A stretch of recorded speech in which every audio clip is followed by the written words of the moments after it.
Hang tight. Let me just do some quick edits and then we'll get going. Hold on one sec.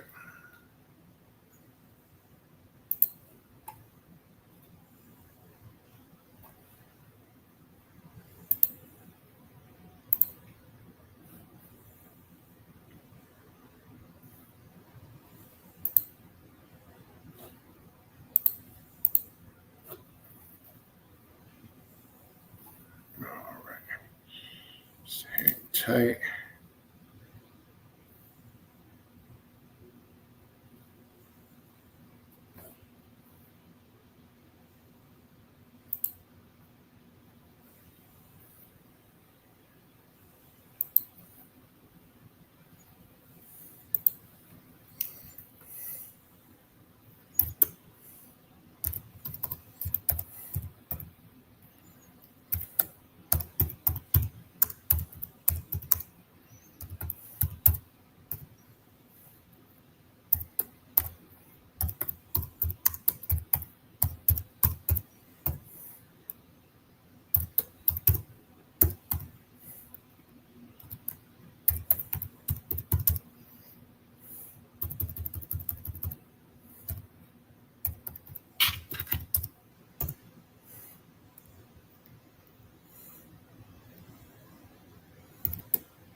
All right.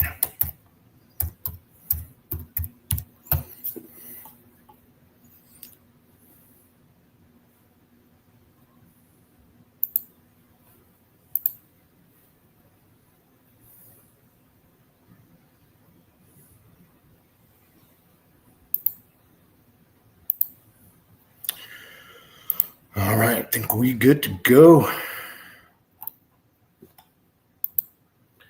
See where we're at. Just hang tight. Just grab the mic. Got everything edited. All right, I'm gonna go ahead and start in about a minute. Give me 1 minute.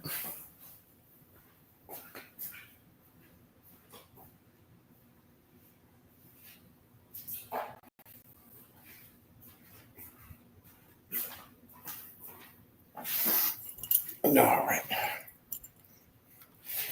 Let me just hook the mic up. We'll get going.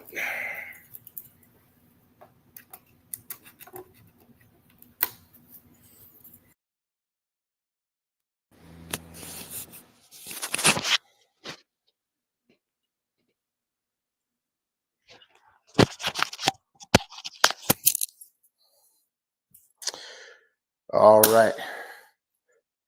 Well, it's a last minute thing. Just decided to pop on. Didn't actually have this plan, but that's how it goes sometimes, right? All right. Just before we begin, let me run through some announcements. For those on Patreon, obviously, as the recording of this video, we have a class tomorrow afternoon. It's at 3:30, I believe. But also, I want to put out there just to address a few things. I know people have been emailing me about yearly forecast readings. This pretty much, if you haven't booked it by the end of this week, that's pretty much finished. If you have booked one already, I will get to it. You should have a confirmation. But outside of the yearly forecast readings, if you're interested in any other type of reading, you see it going across the ticker there on the bottom. If you're interested in a Clepothic demonic reading, the Egyptian oracle readings, which are that for some reason has popped to the top of the list of readings, a Santa Muerte readings, shadow work reading, which, as you know, I always say a shadow work reading is a good reading to do, especially when you're looking for a sense of purpose, direction. You know, it's funny how people don't know what kind of ritual work they should be doing, which is sometimes baffling to me, depending on the situation and the person. If you're doing real shadow work, you should have a clear vision and picture of what it is you need to do, right? I'm very big on, Your ritual work should be designed first and foremost for your needs first before your wants. Doesn't mean you can't work for your wants and your desires, but ritual work, in my opinion, how I teach people, that should be your first priority. Shadow work readings are good for that because it kind of gives you a clearer picture of what's going on right now around you, what's going on in your head, what psychological, emotional, mental residue might be there that could be affecting you or blocking you, things of that nature. So that's a good reading to do. Deity readings to see what, gods, goddesses, and demons walk with you, not to worship them, but to get a greater understanding of yourself and establish a stronger connection with those spirits. Or maybe you're just interested in a spiritual consultation, which that's what it is, a consultation. People just usually come to that with a list of questions. So you usually got a gang of stuff written down on a piece of paper. And they usually just come asking a lot of questions about the left-hand path, the occult, or maybe they're trying to focus on something specific or they want to learn about something specific. It could be any of the aforementioned, okay? If you're interested in any of those, shoot me an email, khnum19 at gmail.com, and we will set up a date and time that works for both of us, okay? Also, as we are now moving into the spring, headed towards the summer, I know people already are inquiring about the 8th annual Journey of the Black Adept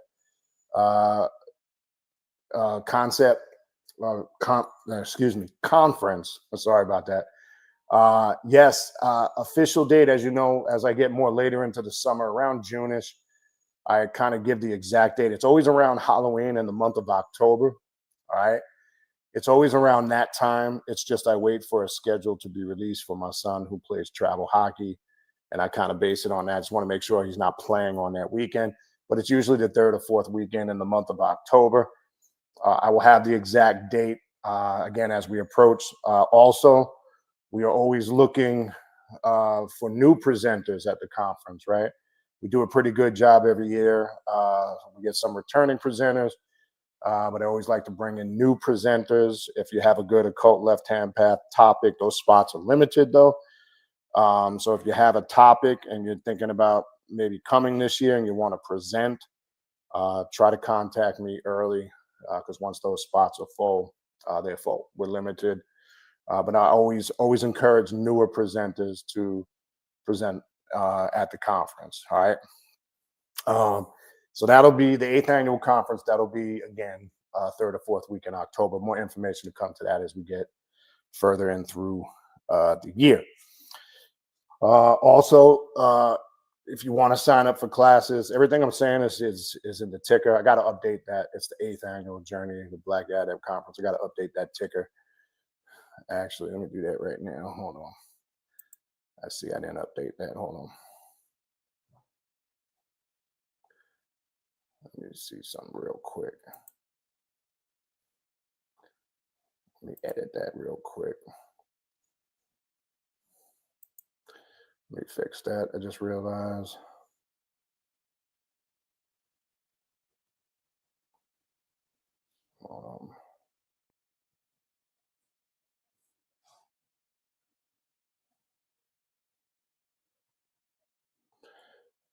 Change that right now. There we go. This way there's no confusion.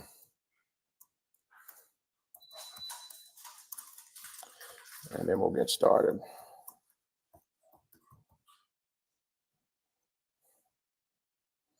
Should have did that before, but I just noticed it.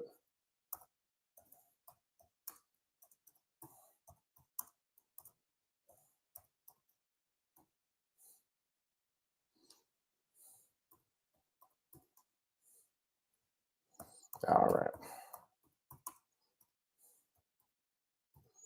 We should be good now.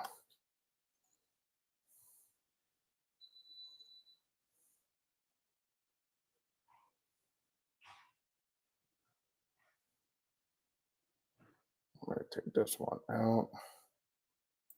I think we're good.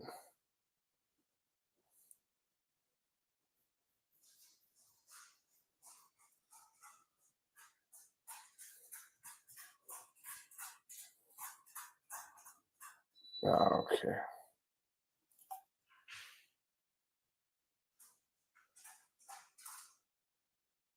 All right. Looks like.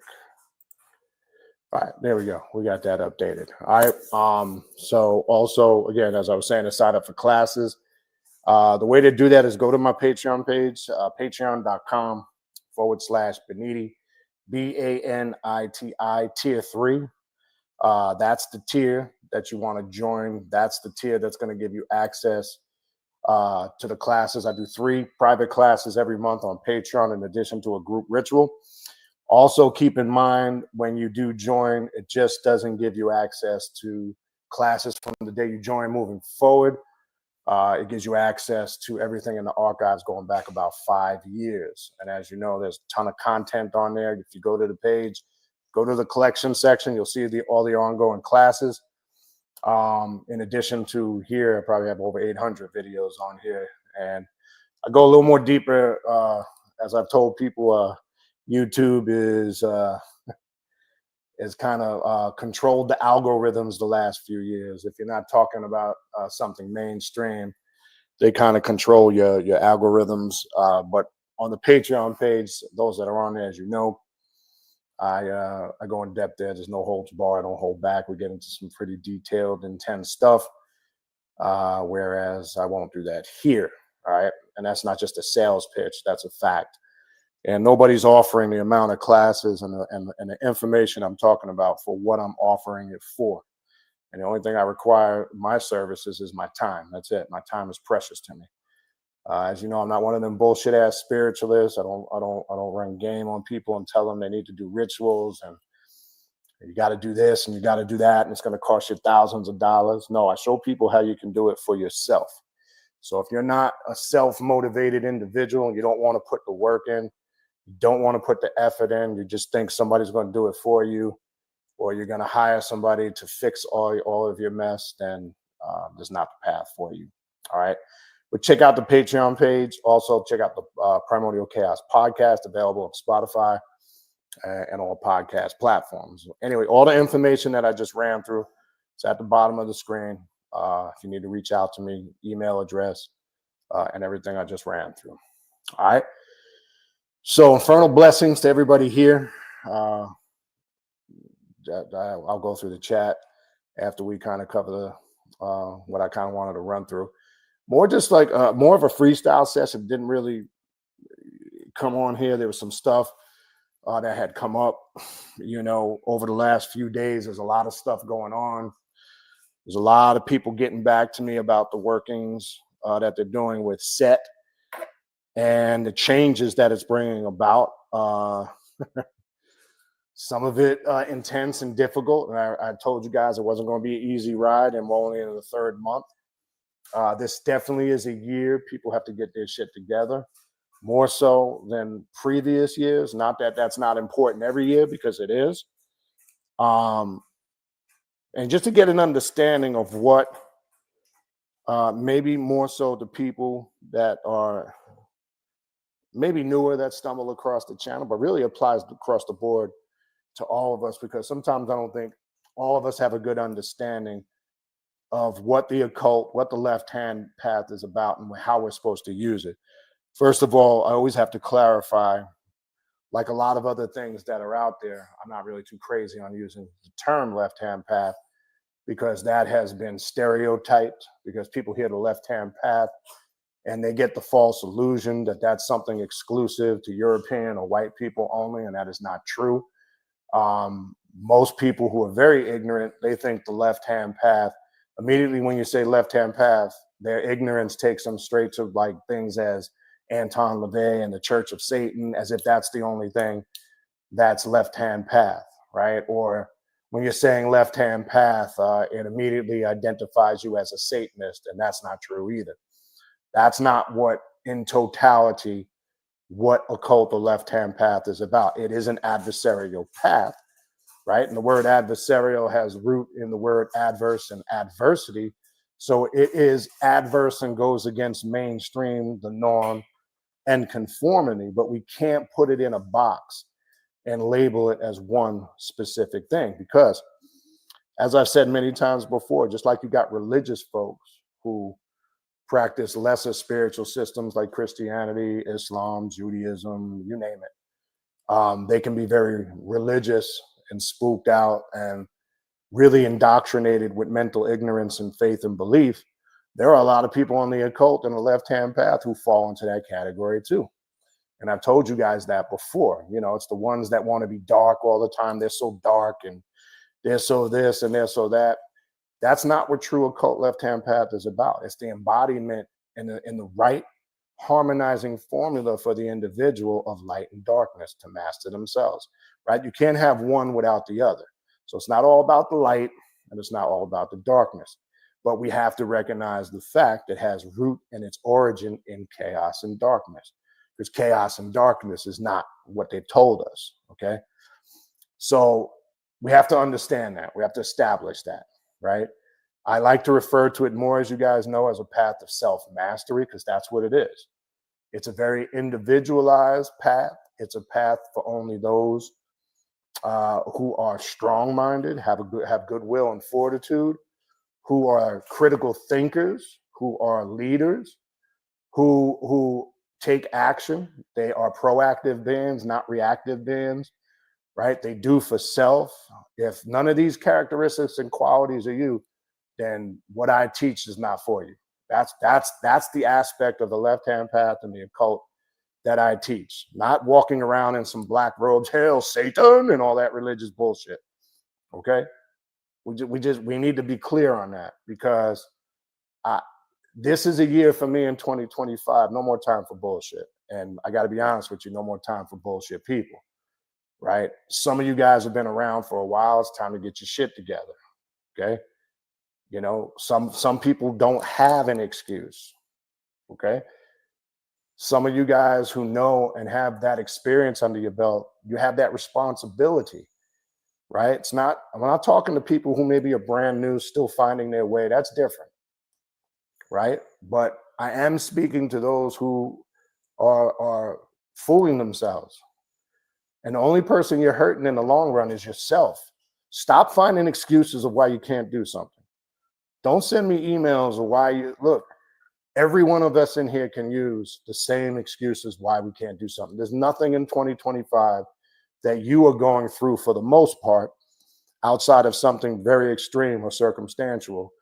There's nothing anybody in here can use that somebody else can, okay?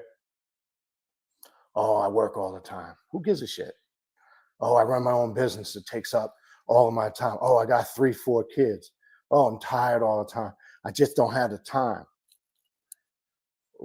That's not an excuse. That's called laziness, okay? And as I've told you guys over the years, managing your time is magic itself. That's an art itself. And some people just don't have that skill. So they get devoured by linear time, which is an illusion. I keep telling you guys, it's an illusion. How do you know it's an illusion?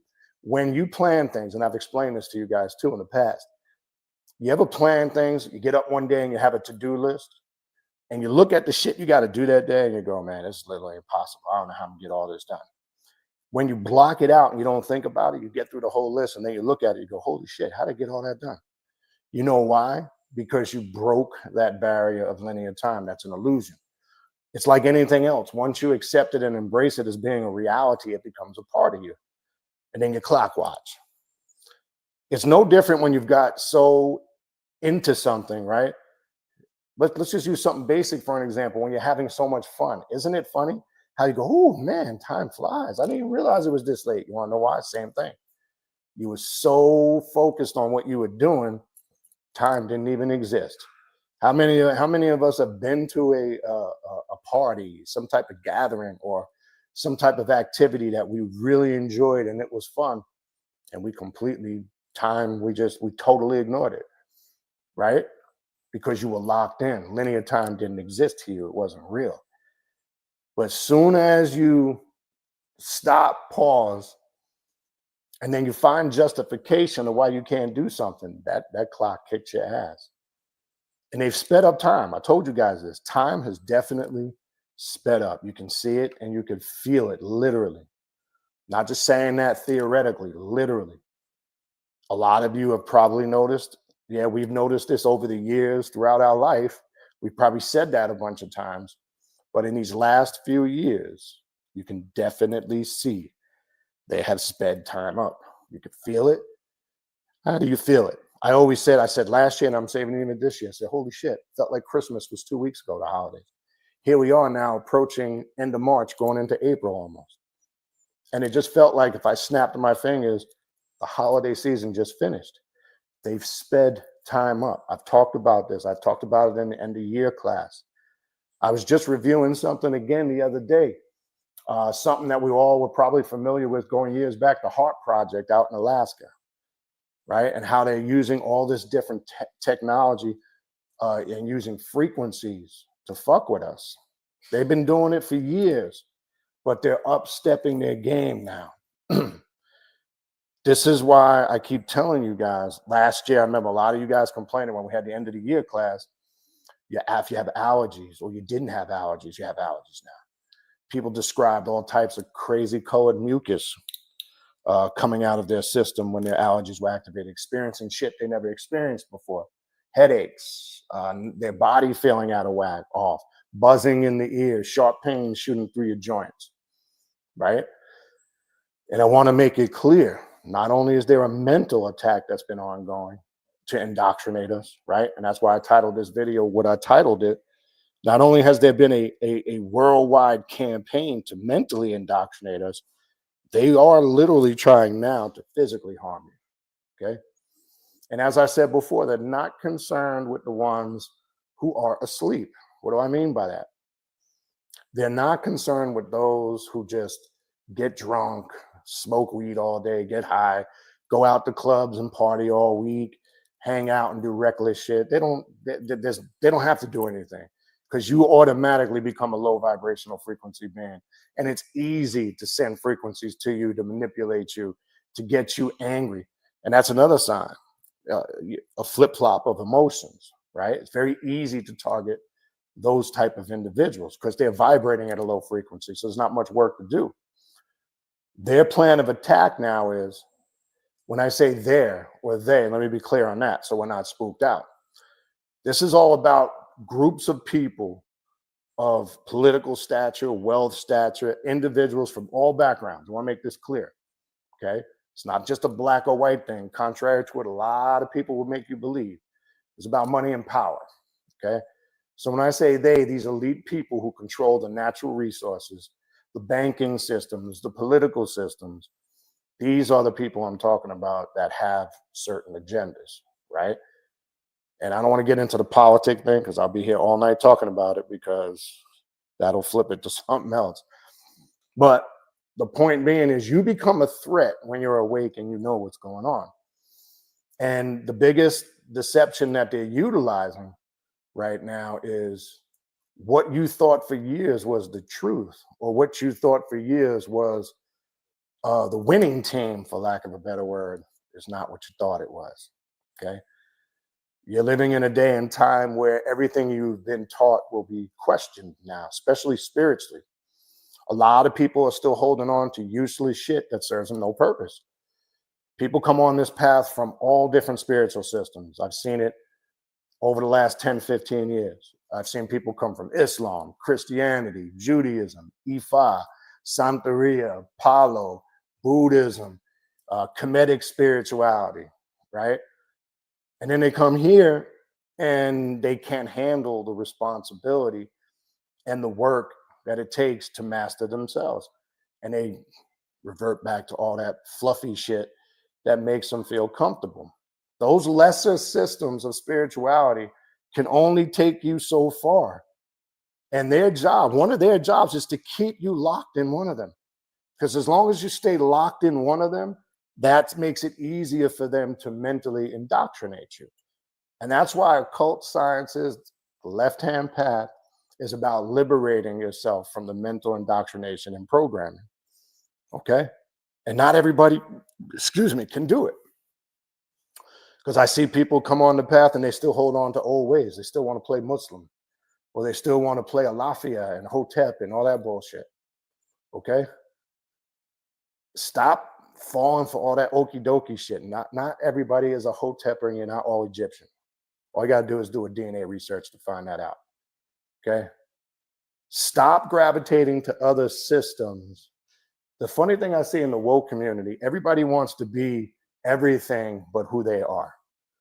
Like if it's the African spiritual traditional religions and community, everybody wants to be from Africa and go back to Africa. Well, I say then go. What are you waiting for?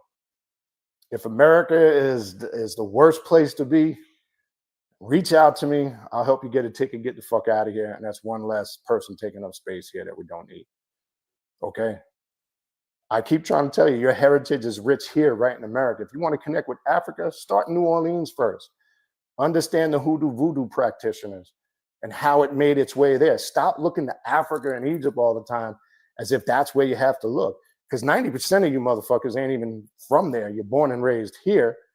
And some of you are indigenous to this land that you live on now here in America, not Africa. So it's not a go back to Africa trip for everybody. And half of you wouldn't fucking survive there. You'd be back here begging to come back. Trust me when I tell you.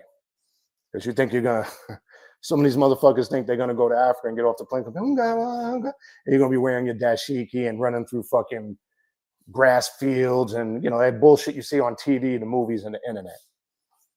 What a lot of people don't realize, there's more civil war, death and destruction, violence, crime, and poverty on a whole nother level. Not all places in Africa. Some are highly advanced, highly technological. Places in Nigeria, more advanced than America. So, and that's the other illusion we got to get out.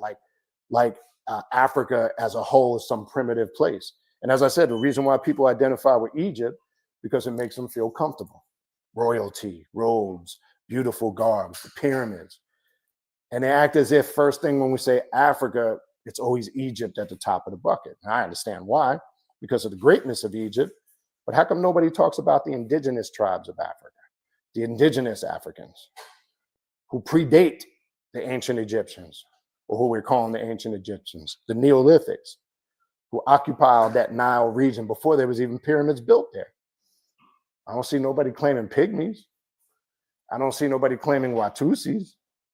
I don't see nobody claiming any indigenous clans from West Africa. It's always Egypt. That's part of the programming too. That's to take you away from knowing the actual origin of what that's all about, right? We always identify with Egypt because it makes us feel comfortable.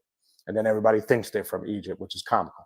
Anybody who takes on some type of spiritual woke, you know, Egypt, we were in Egypt, we were kings and queens. Well, what are you today in America in 2025? Because that shit don't matter in 2025. You could sit here and lecture all day about how great you were back in the day. Nobody gives a shit. Because guess what? It's not putting no money in your pocket. It's not fixing the problems we have here in America: drugs, crime, violence, disease, famine. That's happening right here, right? And everybody's worried about what's going on somewhere else, okay? And we need to wake up when it comes to that. So occult sciences are about mastering yourself. What black magic and magic as a sorcerer and a magician, it's the art and science of mastering oneself, their conditions, and their environment. That's what real magic and spirituality is. Okay, again, not wearing black robes, hail Satan, and all that spooky shit that people think it is. Okay? If you don't understand the science of mastering yourself, your environment, and your surroundings, then you don't know what this path is about. So in essence, it starts with you, right? It doesn't start outside of you. It doesn't start by you belonging to some group, organization, some Mickey Mouse club that gives you a certificate and says you're a master now. It's not about you going online, taking some course, and now I'm a doctor of this, or I took a 90-day course and I'm a master herbologist. People kill me with that shit. You know what that shit is all for? To feed and stroke people's egos. See, people like titles, names, and accolades because it makes them feel good. It gives their, you know, they put their chest out, it makes their ego feel good. If you see from me for years, I don't put no titles in front of my name. I told you guys before, the name Baniti just means teacher. I had that name from day one since I've been on here. I love how people change their names and their avatars over the years on YouTube. You know, Seti Ankh Ra Ahmed Abdallah. They got to let you know, high priest such and such, priestess this, doctor this, elder this, and they about as priestess or elder or high priest or master. They're jack of all trades, the master of nothing. That's all for the ego. And people like that shit. People, they because those are people that want to be followers, right? I'd rather just follow somebody than put in work myself. It's easier. I'm following this person. None of us are followers that are on this path. We bow down to nothing and nobody. We do not acknowledge anybody as our master other than ourselves. Okay. And if you can't embrace that mentality, or you don't get it, or you say that that's crazy, that's because you're still spooked out with religion. You still think that there's a sky daddy somewhere out there that's going to save you. And everybody's getting a cold, hard dose of reality that's just not the truth no more. Everybody's saying it. Everybody's waking up to that. So until that indoctrination and program is until you start working on it and removing it from your mind, things don't change. Okay?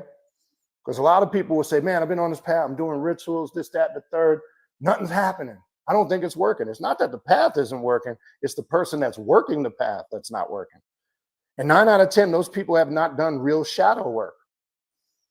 Well, maybe you're trying to jump into some hardcore ritual, but you got some psychological issues you need to work on first. Maybe you're doing rituals and spells for cars and love and money and materialistic things, but yet you got issues with your family, with your siblings. You got some psychological trauma that you picked up along the way in your upbringing that you're not healed from. So jumping into some hardcore ritual in the clip path isn't going to fix that for you. Guess what it's going to do? It's going to make it worse. It's going to bring up things that are even more disturbing. That's the difference between what we do and what others don't do. We're not running from our bullshit. We intentionally face it head on. That's what real spiritual warriors do. We don't believe in some bullshit just meditate it away. Just pray, call upon the ancestors, and they'll fix everything for you. They ain't gonna fix shit for you if you don't help yourself. Okay, and we don't worship our ancestors. I want to clarify that. As many times as I've said that over the years, people still use that term. You never hear me use the term ancestral worship. You can't worship yourself. Okay? The same blood that runs through your veins runs through their veins. We venerate our ancestors. We honor our ancestors, because by venerating and honoring them, you acknowledge the greatness within you. All right? I don't know how many times I got to say that. And people, ancestral, I don't teach, nor do I practice ancestral worship. Ancestral veneration, yes, through spiritual sciences of necromancy, most definitely. And we connect deities like Ampu or Anubis, like the Gede in Voodoo or Voodoo, like the black aspect of Santa Muerte. Those are the gateway deities that bridge our connection with those individuals. Okay? And yes, we do rituals to activate that spiritual power and connect with our bloodline ancestors. That's a form of necromancy. Okay? We don't pour libation out for all of our ancestors. Foolishness. Because some of your ancestors were winos and alcoholics. You don't pour alcohol out, which is a conduit. If you don't know, any form of liquid in ritual work is a conduit and can be used as a gateway or a porthole to energy. So pouring alcohol out for a wino that's trying to make it back to this side through you, because you had a great-great uncle or a great-great-great-grandfather or some other person related to your blood that couldn't get past their addiction, and they're trapped in between realms, and they're looking for a gateway to get back here. And here you are, who you're an obvious candidate because you've raised your vibrational frequency, you got your ancestral altar set up, your crown chakra is open, it's vibrating the right frequency, and here you go pouring out some libation for old great Uncle Willie, who was a super alcoholic when he was here. Now you just created a porthole and a conduit for him to return through you. And now all of a sudden, you don't know why you have the urge to drink all the time. You're starting to eat foods you never ate before, and you don't know why. What's wrong with me? And then sometimes your behavior becomes completely erratic. You're doing shit you never did before. Sometimes you notice it, sometimes you don't. Sometimes other people got to point it out to you. Well, you just might be a candidate for a walk-in. Something has laid dormant inside of you, and it feeds off of your spirit and your soul like a parasite. And it uses you to eat the things it liked when it was here. It uses you to drink the things it likes when you were here. It uses you to indulge in the things it liked when it was here. That's why they have something called disembodied spirits that get trapped here because they have not mastered lower vibrational frequencies about themselves. Or they get stamped in time. I told you guys that before. What does that mean? They get stamped in time. This is when people will say, we all seen this when we're out and about.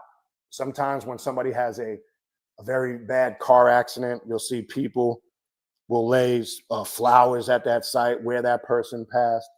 Sometimes when somebody leaves here so abruptly, they get stamped in time because they were not ready to leave. And what happens is some people describe at that same time every year that that accident happened or that incident happened or something took place in a house out on, they see that person at that same time every year. Now, I say stamped in time because what you think time is not really what time is on the spiritual realm. I keep trying to tell you, time is one continuous moment. When you keep believing in this linear time bullshit, beginning and end, 60 minutes in an hour, 60 seconds in a minute. I mean, it's all, the Gregorian calendar is mass chaos and confusion. Okay, you can't take a day every 4 years and just insert it in the month of February. Where do those 24 hours come from if linear time is real? Where do they get it from? How do you just add it? And I keep trying to tell you, when the reason why they left the second-hand clocks and went to digital and analog, they didn't want you to calculate the space between the tick and the tock. That's the spirit realm. That's the realm that these spirits vibrate on and come in and out of this world, is between the tick and the tock, that pause. So when you look at those old second-hand clocks, like I told you, when it goes tick, pause, tock, nobody's calculating the pauses there. So that's confirmation mathematically linear time is an illusion. Then Pope Gregory gives us our Gregorian calendar that we all follow here in America, and we're more confused. Just a couple of days ago, we had daylight savings time. Where do they get an hour when they add an hour and take an hour? Where does it come from? Somebody explain to me factually, where does that time come from to show you that it's an illusion? How they calculate linear time is not real. It's fictitious, which if you understand what I'm saying now, it'll clarify what I was saying in the beginning of the video when I was talking about managing your time as magic itself. Now, hopefully that makes more sense to you. When you're vibrating on this frequency, on this realm, when you are such a low vibrational frequency being, you're governed by person, place, thing, 3 dimension. It's like Dr. Delbert Blair was trying to teach people for years before he passed. He was trying to show people how to become 5th density or 5th dimensional beings, which the 4th is the mental plane. He was showing you the 5th when you become a being of pure light and consciousness, right? Or what in some systems like the Rosicrucian order and other teachers taught in the past, an etheric or Etherean being, right? The vital life force cord. The Rosicrucians teach the Etherean life cord or being a being of ether, or that vital life force cord is our true origin of existence. And if we understand the concept of what energy is in correlation to science, we know energy cannot be created, right? It can only be manipulated, right? It can't be destroyed. It can't be created. Now we're talking about existence. Existence just is. It's hard for us to comprehend that because we're trying to sort that out in our mind with a 3-dimensional understanding of person, place, and thing, and we can't. You get greater understanding in that when you have your spiritual experience and you vibrate out of 3-dimensional existence through astral traveling, your ritual work. Once you have had that experience, you understand what death is. You understand what time is, what spiritual vibration and frequency is. You understand what being a being of light and energy really means. We always say this on this path. I work with the energy of Lucifer. I work with the energy of this being or that being, not really understanding what do we mean when we say that. Okay? You'll never get that understanding until you speed up that vibrational frequency and you make yourself less dense, right? And that's the mastering part of yourself that comes in. That's the spiritual alchemy one has to work on through their shadow work, through their ritual work, through their demonic integrational work with making their true and higher self manifest so it can suppress the lower or the weaker self. Because a lot of us feed the lower forces, right? And that's why I was using the ancestral thing just a couple of minutes ago, right? We don't worship our ancestors. That's a low vibrational frequency practice, okay? And what you do is, this is why, if you've practiced any of those ATRs, and I used to be in them for years, so I'm not speaking out of my ass. I'm not speaking just from my opinion, from talking to others. I'm talking about being knee deep in that shit for years before I was on the left-hand path in the occult. When you feed those forces, they expect it. You become a slave to them. If you've been initiated in Ifa and Santeria, you're never done. You do a ritual for this, an initiation for that, then you need to do this. Then the Babalawo says you need to do that. Then your padrino or your madrina, you got to do this. It's a money machine, and it's a slave mentality. You're never done. And I questioned one time, at what point does all the servitude stop? Because I got tired of it. I'm like, when does this shit stop? I done did every fucking initiation, every ritual you could think to do. At what point do we take this to a higher level and leave lower realm, low vibrational frequency shit alone? Right? How much food offerings can I give a motherfucker, right? How many times do I need to go down to the river and do something for Oshun or whatever it may be?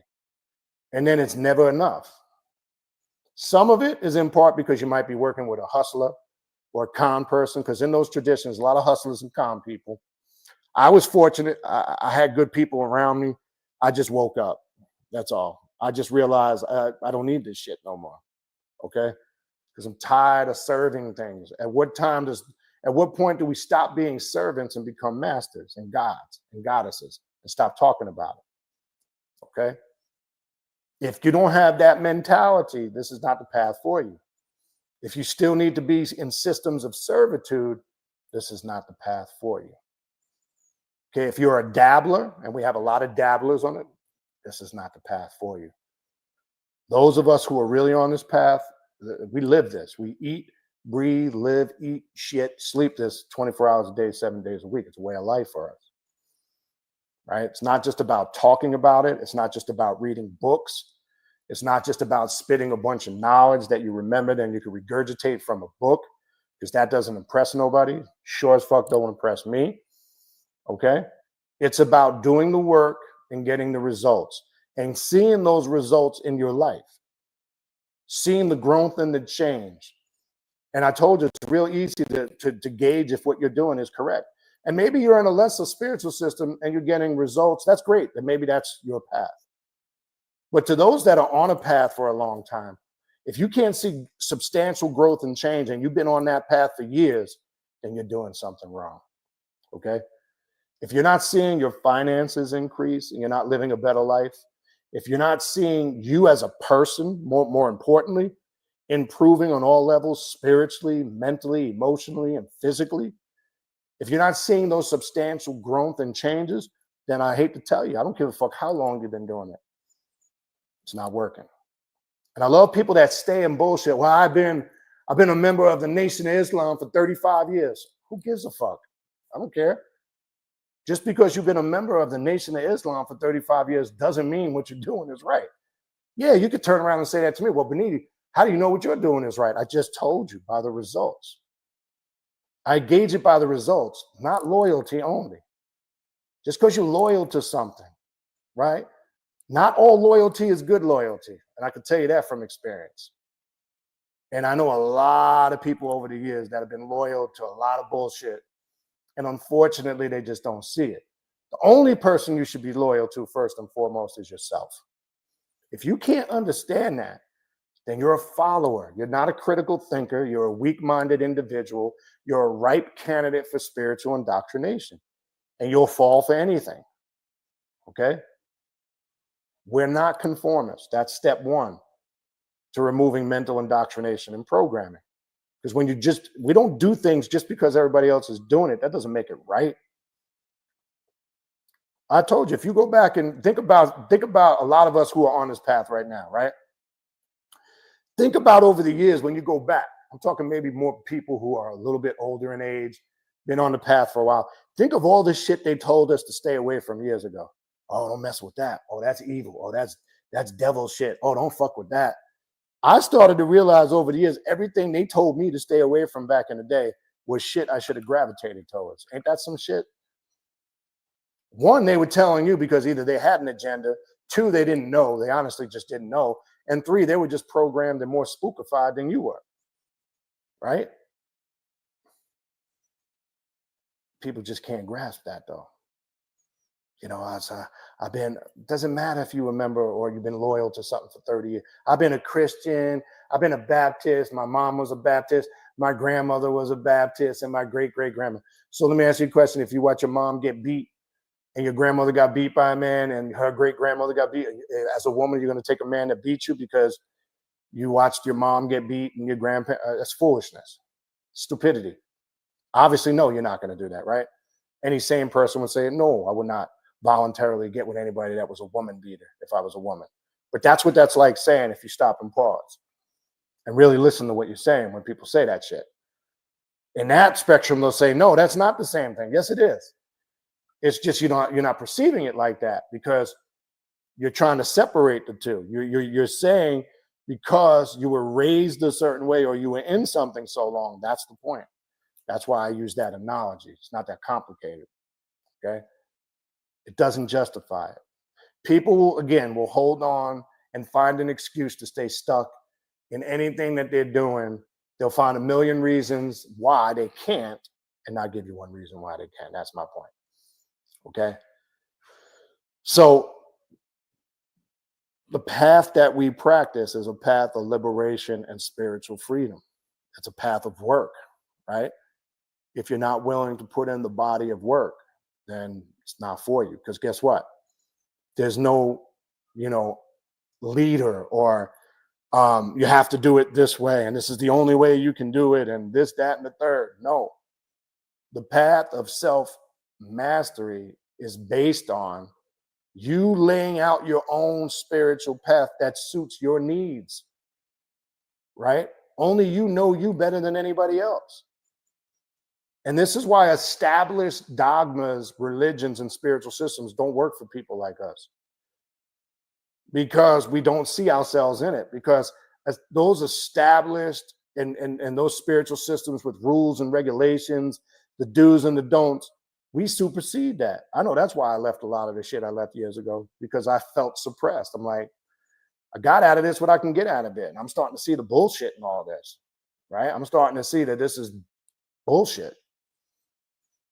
And a lot of us have that spirit of Set, right? And that's why Set is always depicted as the bad guy in ancient Egypt. And that's why I always gravitated towards Set. I'm the dude that watches the movies and sympathizes with the villain in every movie. Because if you pay attention, it's always the person that's portrayed as the monster or evil or the villain in the movies. They're the ones dropping the science, telling the truth. Right? But they always promote the narrative in those superhero movies and Star Wars that the light siders and the do-gooders, they're the ones that are for justice, love, and harmony. And that's not the case when you look at it. I mean, all you got to do is look at the Sith trilogy. Look at the Sith. Passion is our power, right? The rule of two, right? Look at what the Sith were teaching, right? It's promoted as, oh, that was a path of destruction and no, it wasn't. It was a path to self-mastery. If you really watch the whole trilogy, as they go back into the prequels, they drop in some serious science in there. Also understand the science of George Lucas and who he was. And obviously, he's telling a story of the forces of light and darkness in there, right? He's telling you about the story about the wars that took place on other planets and galaxies, right? He's giving you a sci-fi version of that war that took place in the heavens that they describe in your Bible, right? The war between Lucifer and Michael or Michael. I got news for you. If you study the occult in the left-hand path, it's going to sound crazy, but they're one and the same. They're just different manifestations of the same entity. I guess into something else. I do a whole class on that. Contrary to what you've been told, okay? What they were showing you was a war between your higher self and your lower self. Just like they were with Set and Usia or Osiris. See, everybody thinks that, oh, Osiris or Or Heru, see, brother, he was really Jesus because he walked on water. See his name, Horus rising. Shut the fuck up with that stupidity shit. Okay. Go deeper into the mysteries. The story of Set battling Heru, that whole war is the story of you, the war that takes place within you, your struggle between your higher self and your lower self. And I hate to bust your bubble, but Heru represents the lower self, the conformist side of your nature. Set represents the rebellious side of your nature, the God side of your nature, the non-conformist side of your nature. And our spiritual path, in Don Webb and Judith Page's book, Set the Outsider, go right into the beginning. Read the breakdown between the red and the white blood cells, right? Set represents those red blood cells, which represent life. Them white blood cells, which scientifically, and when you look at it spiritually, represents the conformist side of your nature, not the non-conformist side. Okay? So that's a war that you struggle with every day. You battle your higher, weaker. Your higher self is always battling your weaker self. Every time you exercise your will, it's a war. I told you, from the time you get up in the morning when you just got to make a decision on what you want to wear, that's an internal war, right? It could be something very brief and simple like that, or something complicated. And I'm just using simple examples just to get you to see the point. So that story is trying to tell you what takes place within. And that's why when you read the story of Set ripping himself from his mother Nut's womb, he couldn't even wait for the whole birth process because he was a non-conformist. That's how powerful the isolated consciousness of Set is and the black flame of Set is, right? And that's what makes him more unique than any other deity in ancient Egypt, to the point where people to this day still can't figure out what animal mask Set wears. There's only just speculation and theory. Well, it kind of looks like the face of a canine or a donkey or a horse or the snout of a pig. They have no idea what it is because his face alone represents primordial chaos, chaos in its purest form, where all things have its origin in. That's why he's called the unique one, right? You'll see him referred to in certain texts and certain titles, but one of his titles is Set the Unique One, because there's no other deity like him in ancient Egypt. Because he's clearly different on a multitude of ways than any other deity in Egypt. And he's not this devil character that this Kemetic bullshit community teaches about, which is the lesser mysteries, because they don't really have any idea, right? You have to go back to the pre-dynastic Egyptians between the 23rd and 24th dynasty. I told you from that point on is where Set got demonized as some religious devil character. Because remember, Set held the position that Usir holds today. It's when the Osirian cult took over Egypt and started to rule Egypt. It's the Setian cult that didn't want to conform. And that's when they were ostracized. And the Setian cult and Set, the deity, was demonized as some devil type of character. Remember, Set was the one. This is why Set and Anubis sometimes can be confused. And this is why they look very similar. It was Set and Anpu that guided the soul through the underworld. It wasn't Osiris. Okay? And you learn this further if you understand when you read the pyramid text, when you read the Book of Gates, and you understand the story of Ra's journey through the underworld, right? Who was at the bark of Ra or Re guiding the ship through the underworld? It wasn't Osiris. It was Set. Go read the Book of Gates. Set was the one that had to help Ra get through the underworld. Now we know Ra is Set's father. We know Ra in the stories spent his nights from midnight to dawn trying to keep Apep at bay, as the story says in the Book of Gates. Thought he could kill and destroy Apep. Apep represents the pure manifestation of chaos. Yes, they referred to him as a form of a serpent, but you can't destroy chaos. Chaos is pure energy in its most pure form. You can manipulate it. That's why it's synonymous with the snake of Apep, because what happens to a snake? When a snake, as their skin becomes old, it sheds its skin. But what happens? A snake grows back. It regenerates its new skin. You can't, that's symbolic of what Apep represents, pure chaos. And Set was the one that had to step in and show Ra, look, you're doing this wrong. He was the one who kept a pep at bay. And that's why there's a form of a pep called set a pep.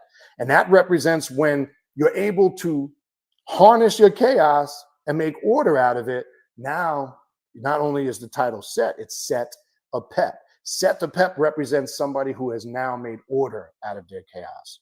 When you see a pep attached to the name of Set, right? Go read the story in the Book of Gates. It wasn't Osiris who was guiding Ra's boat, Barker of Ray, through the underworld. It was Set. And remember, he got trapped at the third gate because a pep almost devours him. And then as he learns the mysteries, which I've told you guys before, the story of going through the 12 gates is your story. Your journey as you're on this path, trying to grow and evolve to become what you can be. It's not until he gets to the 7th gate that he can get past the pep. And this time he don't need assistance, right? Go back and read that story. It's about you, right? It's about you and your journey on this path. But guess what? Some people don't even get through the first couple gates. They get devoured by their chaos or by their pep. I told you, in the form of thought, a pep comes to you in the late hours of the night to the dusk of dawn.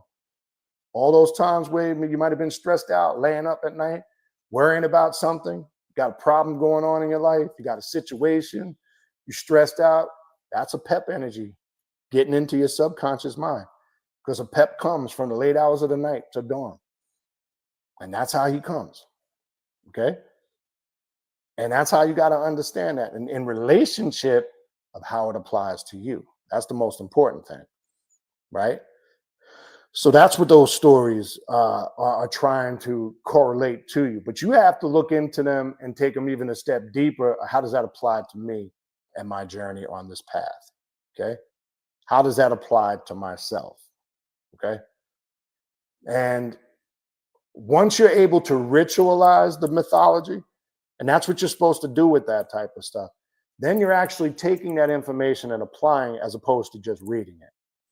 Right? Because you can read those things all day and all they become is nice stories. It's cool. But how are you ritualizing the mythology is the question. Right? Whatever pantheon. And you could do that with anything, not just ancient Egypt. You can do that. We mentioned the Sith, the story of the Sith in the Star Wars trilogy, right? You could take the Sith mythology in the Grand Book of Sith, same thing, and you could ritualize that. I've told you this before. Right? No different. Okay? All right, let's see if we have any questions. I'll go through the chat. Let me go to the top. Start from the top. So we got some questions. I don't see too much in here. If you got some questions, this is, like I said, it's more of a, just more came on here to just flow with it. Nothing in particular. So let's see. See what we got here. See, oh, Shalom. What's up, brother? If that's the Shalom, I think it is. Scott, what's going on? Blade of Astral, good to see you, brother. Hey, it's funny you popped up. I was thinking about you a couple of weeks ago. Hope everything's all right. I know it's been a minute. I know I see you pop up in and around, so hope everything is well with you, brother. So, all right, let's look for some questions here. Oh, say Jose. All right, so the blood moon. Yeah, let's talk about that real quick. This happened a couple of years ago. It happens in every X amount of cycles, and it's around again, and everybody's buzzing about it. And there is power in the lunar forces, right? Because you're dealing with lunar energy, right? As I told you guys before, a lot of the deities in certain systems are connected to the power of the moon and lunar energies, right? So the blood moon is a great time to do rituals, contrary to what some might say, the do's and the don'ts. But if you've connected with it in a certain way, it is a great, it is a great time to carry out some type of ritual or spiritual work. I just finished yesterday a ritual with the 3 faces of Lucifer, which was a couple days ritual. So I always encourage people to tap in, and we're in it now, and that could be one of the reasons why I was inspired to come on. Understanding how those energies work in relationship to yourself. Now, let me say this. You guys know my stance on astrology. Don't use it like some people do religiously. Use it to understand more about yourself, more about the path, but never use it in the sense where it governs and influences you to make all your decisions. Because unfortunately, I know a lot of people who study astrology and they kind of utilize it like a Christian utilizes the Bible, and it's comical. Oh, Venus is in retrograde. I shouldn't do this. Stupidity. Oh, you shouldn't do magic when Jupiter is the influence on the planet. Not for a chaos magician. That's bullshit. I always do chaos magic when Jupiter energy is strong. It's just you just don't understand how spirituality and magic works. See, that's all religious bullshit. Like people who use it in that regards and context don't use it like that, because technically you become religious. I don't give a fuck if Mercury is in retrograde, Venus is in retrograde. It absolutely doesn't change anything that I'm doing. Okay, if anything, and I'm practicing chaos magic, it actually enhances what I'm doing. Okay, that's why I say that. I'm not saying that astrology and the breakdown of it and the influence of the planets and the energy, that's not correct. What I am saying is, but it doesn't affect the true god or goddess who is at the center of their universe. You can't stand firm on your axis if you think that there are forces inferior to you and outside of you that control you. That's my point. A good magician, a true dark sorcerer, a master of the craft, he or she can practice magic at any place, any time. I can practice it flying on a plane and do it in my astral temple. So this is all I need to practice magic. I can do it sitting out in public in a park or in a mall, and I've done it before. I can do it in a gym. I could do it while I'm sitting waiting in the doctor's office before I go into for a visit or whatever. Just giving you an example. That's the real spiritual magician that knows how to practice magic on the fly. And then yes, there's the established times when you do it at your altar in your throne room, where you're practicing your craft. That's planned magic. But the real magician or sorcerer, that's what I meant when I said we eat, breathe, sleep, and piss this shit. We're fueling our intent 24 hours a day, 7 days a week. I'm talking to you here in this video in the class, but everything that I'm trying to accomplish, I'm fueling my intent at the same time in my subconscious mind.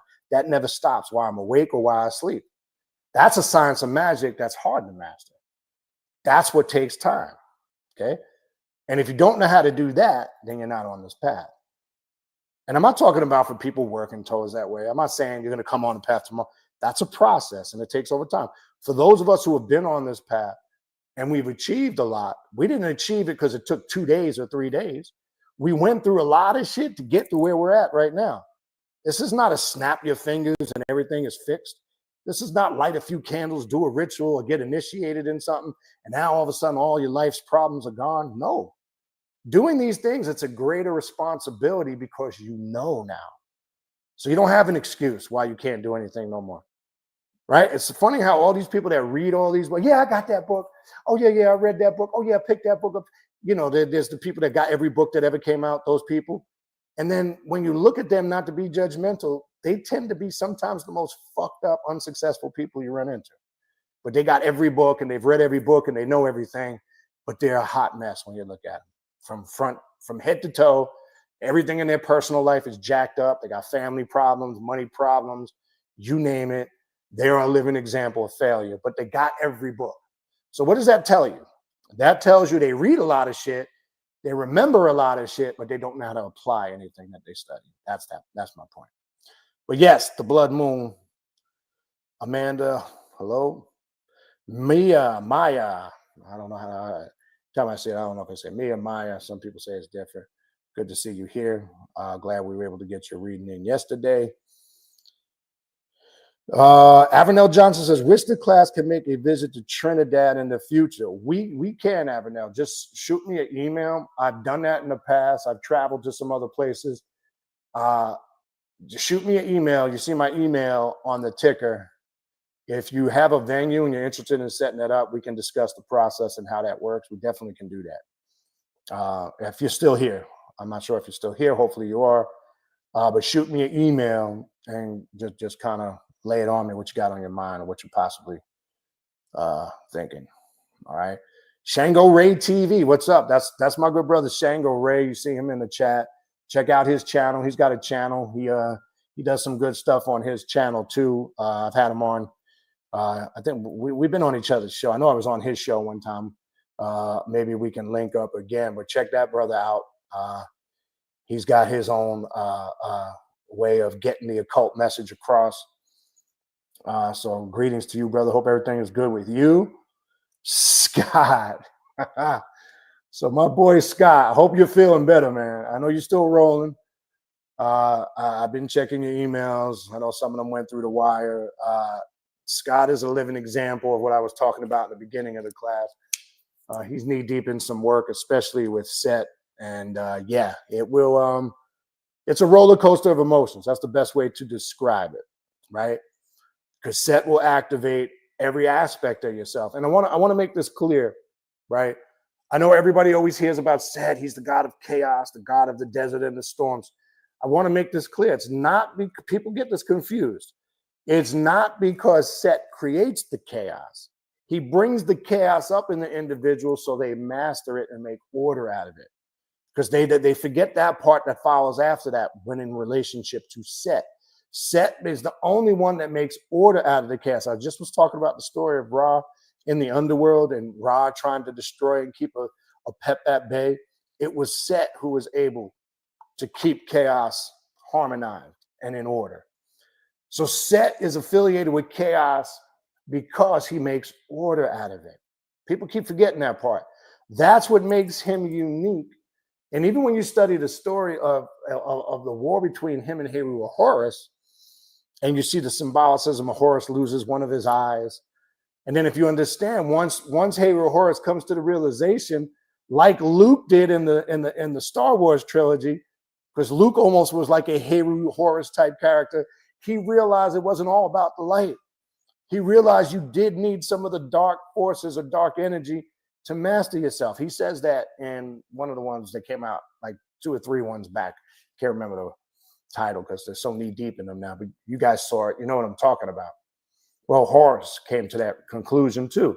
And that's why there's a manifestation of Heru Horus as the falcon hawk. I'm sorry, as the hawk-headed deity. That's the darker manifestation of Heru Horus in ancient Egypt, because he had to go through that whole initiation process in his war with Set, right? And he had to learn things, and he saw things differently after that. It changed him, the way he viewed things. And the story of what took place with Osir being put in a coffin, the body part, that's all symbolic. It's breaking down a ritual when you understand the science of it. There was a certain reason why they mentioned a certain amount of body parts. There's a certain reason why the coffin representation, it's a death and resurrection ritual, very similar what takes place in Masonry on the 3rd degree.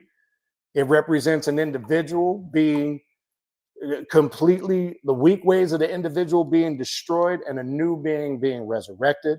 That's why in the Masonic Lodge on the 3rd degree, when you're pulled from the pit, you are given the lion's paw as you're raised out of the grave. But I also explained to you guys the word you're given as a master mason in the blue house on the 3rd degree is the substitute word. That's not the actual password of a master mason. If you continue your journeys through the Scottish and the York Rite, you get that on the later degrees, and you're told that most stop, or those that do stop at the blue house, so they never really get that word, right? When that's getting into something else. But there's a lot of occult symbolicism in that, and there's a lot of roots of the esoterical occult sciences and Masonry and things of that nature connected to that story. All right. But yes, I know Scott, he's gone through it, and he's continued to roll working through it. Vega Monster, what's going on? Got it. What's going on? Goddess Isis. All right. So Grimacy says, "Oh, everyone's good, Benny. How are you? Hope all is well with you. I've noticed the Hermetic class is hitting different ever since the set workings.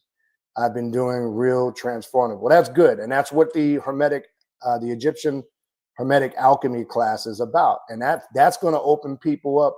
For those of you who are in that class, I'm glad you're seeing the connection, and the timing of it was right.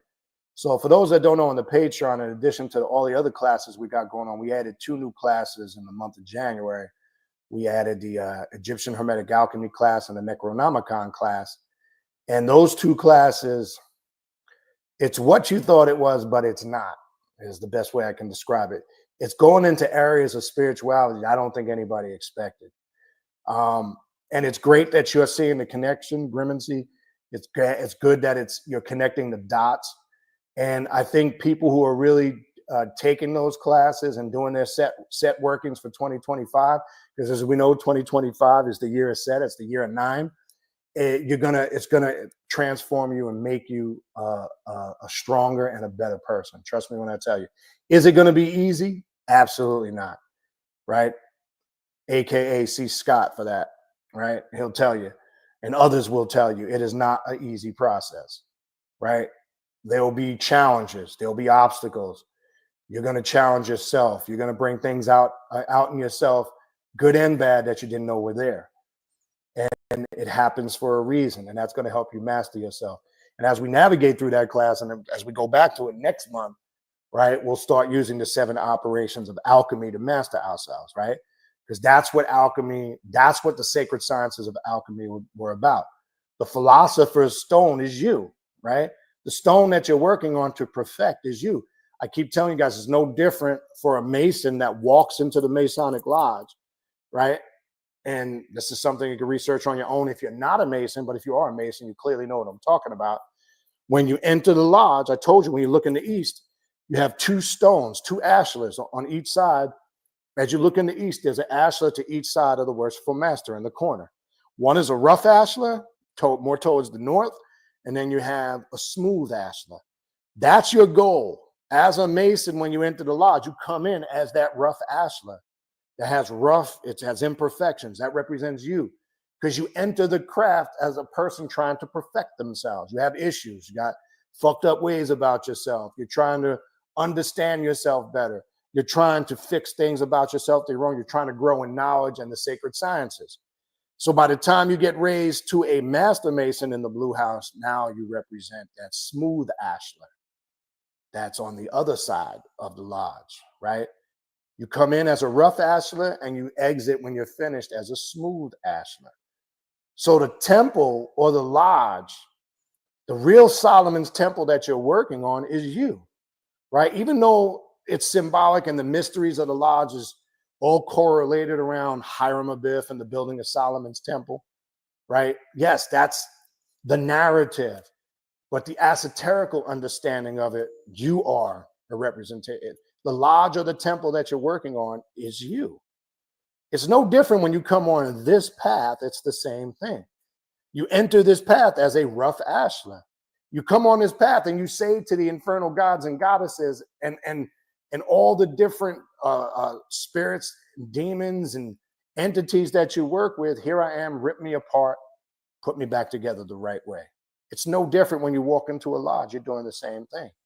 When you go through a lot of those initiatic orders, that's what they're about. And they take you through systems of initiation so you can master yourself. And notice it's done in the darkness. The work is done in the dark. One must go into the dark to do what? The work of the light. This is why in a lot of those rituals, you're blindfolded. Because the vision they're trying to get you to use, the eye they're trying to get you to use is this eye, the brow chakra, the third eye, whatever you want to call it. And as you adjust in the darkness and you become more comfortable, you start to have a different vision. You start to see. It's the craziest thing if you've ever been through that type of ritual work. And then if you notice, like for an example, at the end of the first degree, the end of the apprentice degree, when the blindfolds are removed and the craft says, let there be light, and they all clap and then they remove the blindfold off, it takes you a couple moments to adjust. Now the artificial light is blinding you. It's to remind you that's not the real light. That's that illusionary light, that indoctrinated light that I'm talking about, why this video is titled. That's the light of illusion. Real light is intellect, not light. When we say light on this path, we're trying to obtain light like a Luciferian or the real Illuminati, not the conspiracy shit you guys read on the internet and the spooky shit and Jay-Z and Beyonce and that. You motherfuckers are spooky as hell. Jay-Z ain't no motherfucking Illuminati. You know, look at it. Look at his hand. Look at the symbol he's talking. First of all, how would you recognize that shit if you're not Illuminatus yourself? Okay, I always ask people that. It's just like people that talk shit about masonry, right? Oh yeah, don't they do this in masonry? I heard they do this and they do this to goats and this and that, and they do all that. How would you know if you're not a mason? That's my question. How would you know? Outside of what you read, you heard somewhere on the internet, or you read from a anti-Mason or some ex-Mason that's a Christian now, vice versa, other than from secondhand information, if you've never been initiated in a lodge and you have no proof, then how would you know would be my question to you. Okay? I've been a Mason for over 20-something years. I've never seen 90% of the shit I hear people talk about. And I don't have to announce it everywhere I go because I like to listen to people talk shit and make a jackass and spectacle of themselves because it further proves they have no clue what they're talking about. Okay? So my question would be, how would you know? If you never were initiated in a lodge, how would you know? Oh, well, my boy told me. How would you know? Not what your boy knows, not what you read in a book, not what you saw on YouTube, not what you saw some teacher speak about. How about going to a real Mason?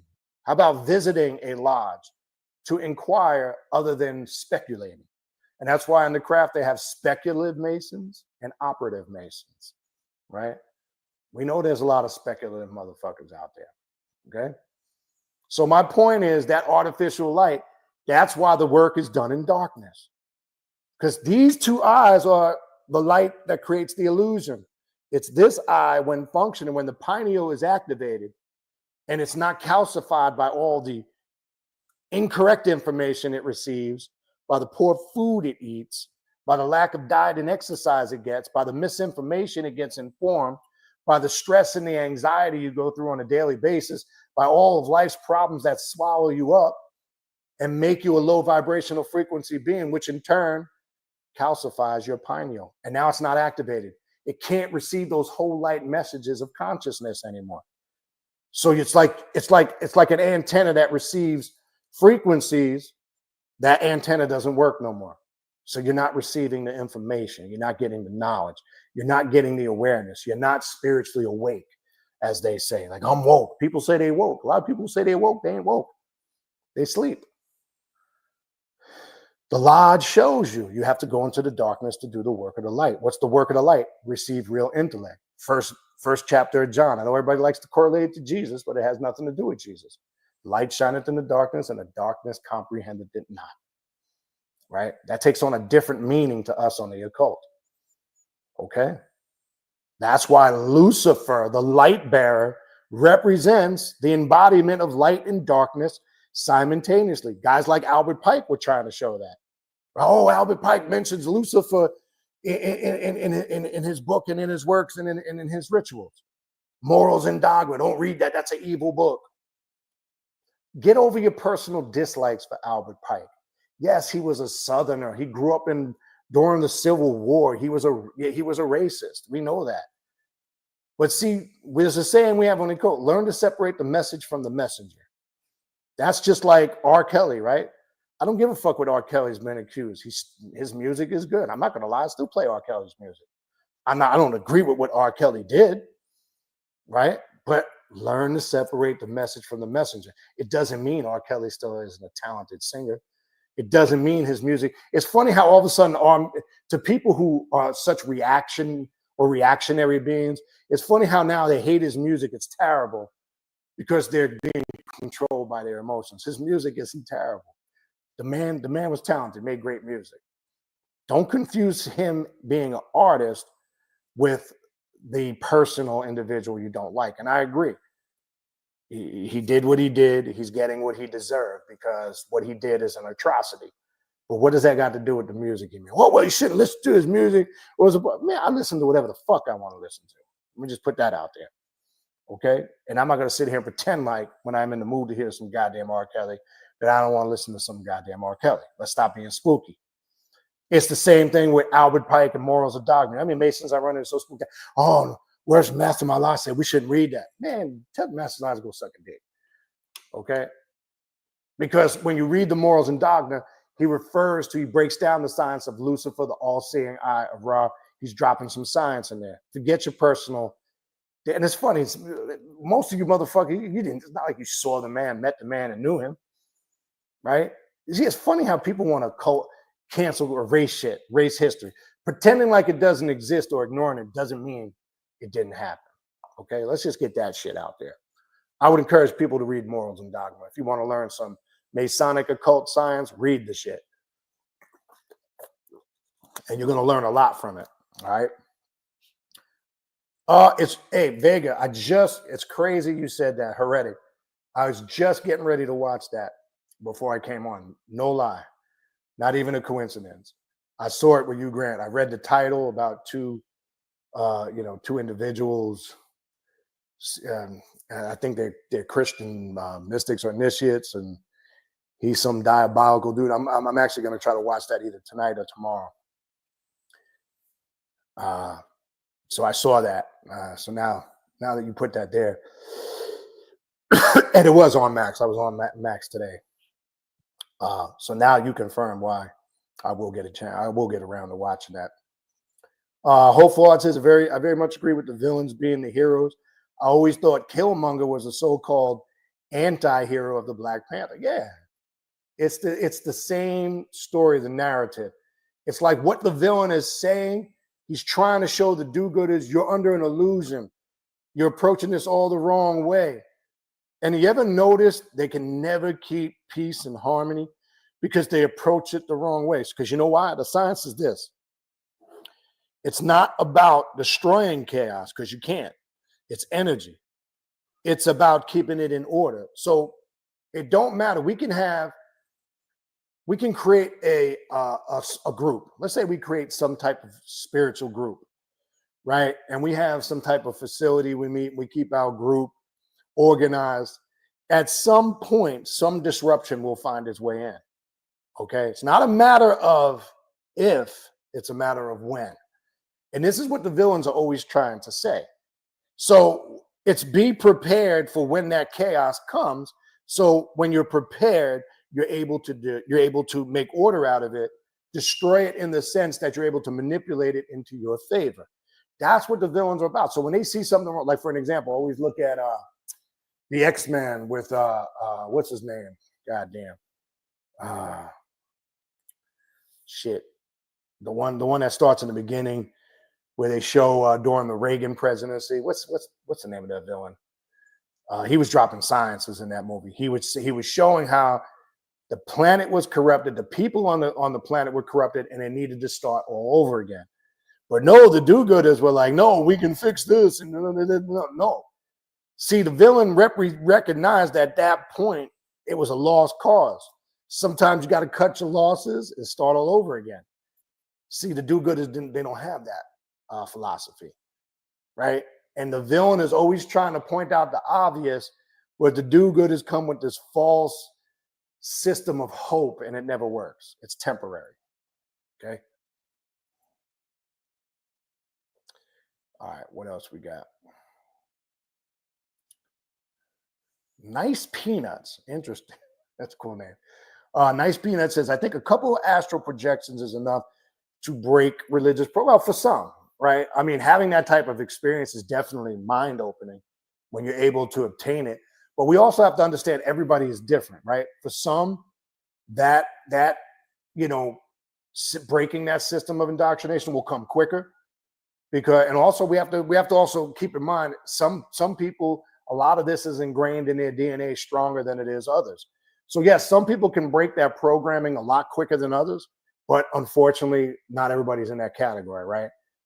For others, it takes a lot longer, right?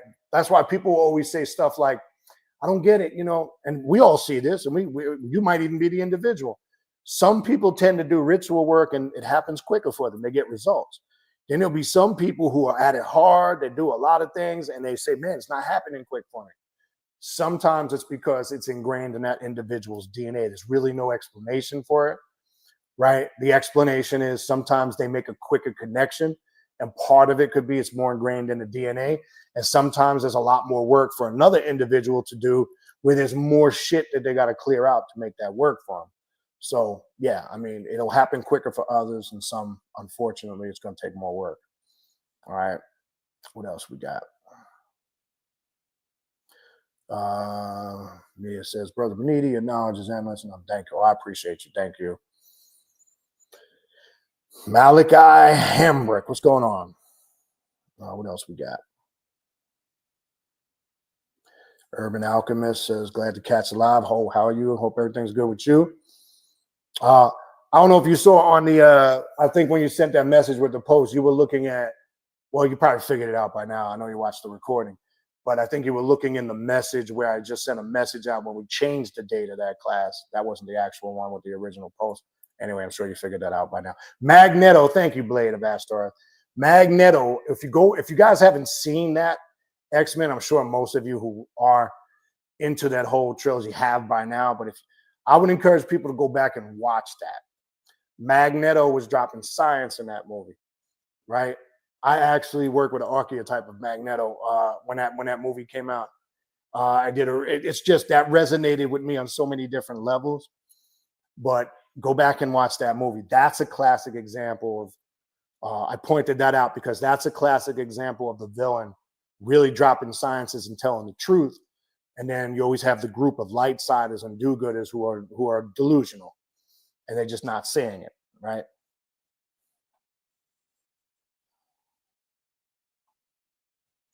Okay, so there's a good question by Hopeful Art. Can you break down the difference between astral projection and lucid dreaming? Is it just that the consciousness is still attached in lucid dreaming, or is it deeper? Yes, part of that answer is true.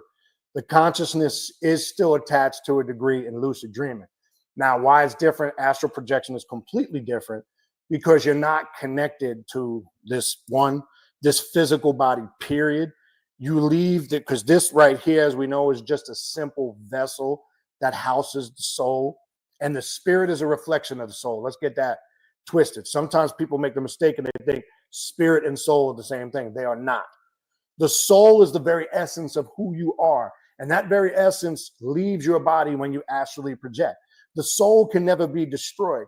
That's what the ancient Egyptians were talking about when they were talking about eternal life, because the very essence of who you are, which is your soul, they knew that could never be destroyed, and it eternally lived on. And that's what they meant with the science of eternal life. And they passed these sacred sciences down from lineage to lineage. And they believed by having that science and that knowledge, it created eternal life. So when the soul completely leaves the body and you're not confounded to a physical existence, you enter in what we call the subjective realms or subjective consciousness, the multiverses. You're not confounded to there's no boundaries, there's no parameters, there's no limitations. You can encounter the best way to describe this, and some of these things can't be explained within the realm of 3D, person, place, or thing. What you might think is bizarre, you can encounter anything. Prana energy, everything that you've created in your mind and beyond exists in those realms. Understanding the myth, and this is something I can correlate to and just share, and I'm not going to sit here and talk on about a subjective experience because it's personal, but you start to understand the mysteries of life and death. You start to understand the origin of how you got here. Why? Because you're not confounded to three-dimensional existence and understanding. So you completely detach. There's no level of your consciousness or your soul that's connected to the physical body. This is why, and there was a movie, I think it was called Transcendence. There was a movie trying to show this with Johnny Depp. I think it was called Transcendence, where they developed this technology where they proved that even though the physical body ran its course, that's why the Bible says, from the dust of the ground you came, from the dust of the ground you shall return. That's talking about the physical body, right? But they showed how the soul and consciousness lived on eternally and how they were able to break the barrier of time and still contact that individual. And they were still able to get, quote unquote, messages from the other side, which confirms everything I'm saying about how time is cyclical, or what we think time is, that everything is in cycles. And I keep trying to tell you guys, existence or time is like taking a rock and throwing it into a body of water. When that rock hits that body of water, where the rock hits from the center, ripples expand and contract out. Okay? So time is contracting and expanding. So when your birth that took place on your birthday is still happening. as it's contracting and expanding out into the multiverses. That incident is always there because you're dealing with cycles of time. So you think it's separate moments. You think I was 1, then I was 2. You think that there was, you experienced 20 different holiday seasons. It's all one continuous moment, the present moment now. See, the illusion is to make you think they're all separate moments. That's how they got you to embrace linear time. You go, but wait a minute. I clearly can see I was a baby, an infant at one time. I'm not talking about your stages of development. That has nothing to do with it being not being one continuous moment. See, once you understand the past, the present, and the future are now, that's when shit starts to change for you. That's how you know they're speeding up time. It's not just the fact that they're speeding up time. It's the fact that as you grow in awareness, you're breaking the barrier of time, which now you're feeling, because you've done that, time creates the illusion that it's speeding up. Do you understand where I'm getting at now? So as you grow and you speed up your spiritual vibration and frequency, you go, damn, time is flying by. It's not just that time is flying by. You're not trapped in the spell of linear time anymore. You're vibrating at a higher frequency, and that frequency that you're vibrating at is beyond a 3 density or 3-dimensional frequency. This is why you can have random out-of-body experience. I was just telling people in the last Patreon class, this has happened to all of us in relation to this question, and then I'll finish it up. This has happened to us, I'm sure, different times. It's happened to me on and off over the years. You ever get in your car and you get in your car, you go blank, and then you're at your destination? Ever happened to anybody? Happened to me last Monday. Again, it happens once in a while. I remember getting into my car, going to a place I go frequently on Mondays, lost complete train of thought of everything. The next thing I know, I'm at my destination, parking my car. I clearly was aware where I was at, had no recollection of how I got there. Don't remember going under the bridge downtown. Don't remember making a left or a right turn. Don't remember stopping at any red lights. Got to my destination. In the moment, once I came out of it, I knew what it was, because what contemporarily happened to us, when we break that time barrier, we can hit what they call a glitch in time. And what you don't realize is you were pulled out of that moment. You don't realize it because you're still kind of trapped to this body. So when you get trapped to this body, it's hard to process it. But what tends to happen sometimes is, this is what I mean when I keep telling you guys in the classes over the last couple of years, you're living in 2 worlds parallel to each other, and you're jumping back and forth, and you don't realize it. So sometimes when you go into that alpha state, or you speed up your vibrational frequency, you can get pulled from your body randomly. I'm talking about literally just driving a car. You don't even need to go into ritual and do it sometimes. Sometimes you can do it. You're just sitting on the couch and you fall asleep. It happens to you on the couch.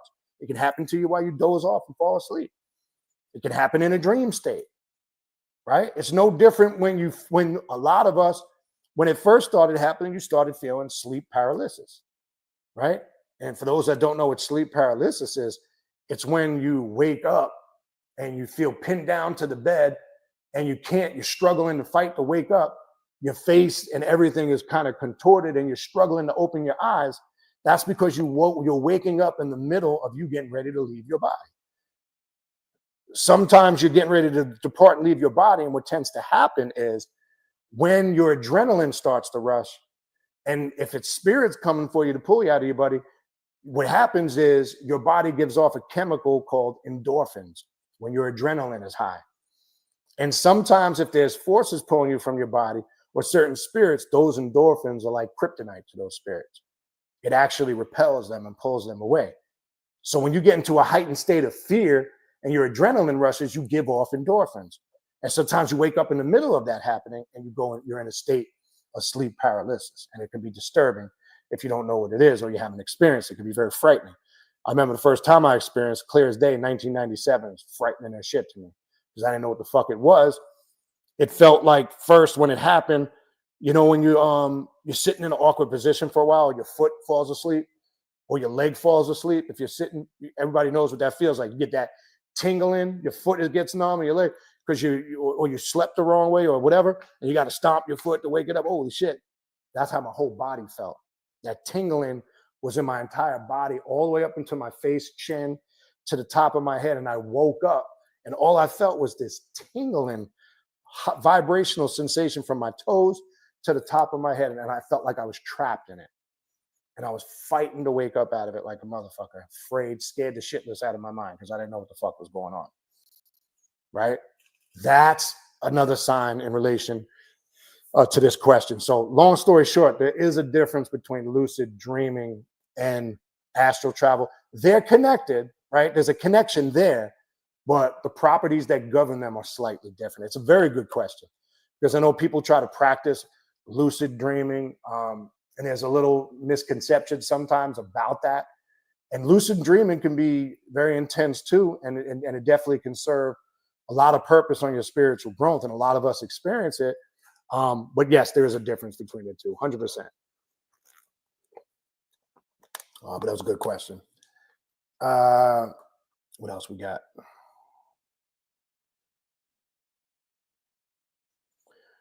Oh, Blade of Astar says it's a good thing to think as I enter my 40s tomorrow. Now, you know what they say about the age of 40?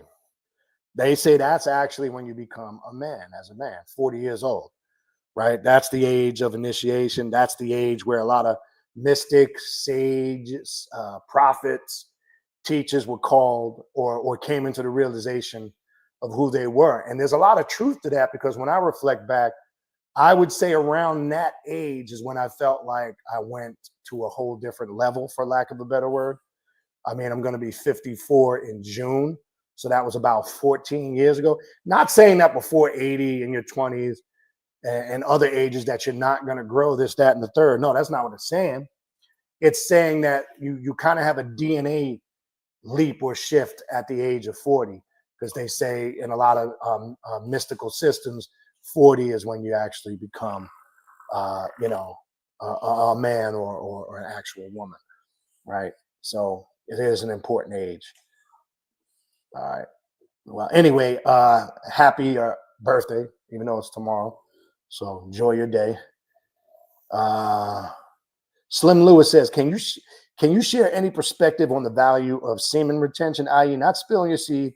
Is that power building purely physically or spiritually as well? Great question. Hold on one second. I want to make sure I got some water here. Hold on. Let me make sure I got my water. I got another bottle here. Hold on, boy. You come back. Hold on. Come on, boy. You can come back. Come on.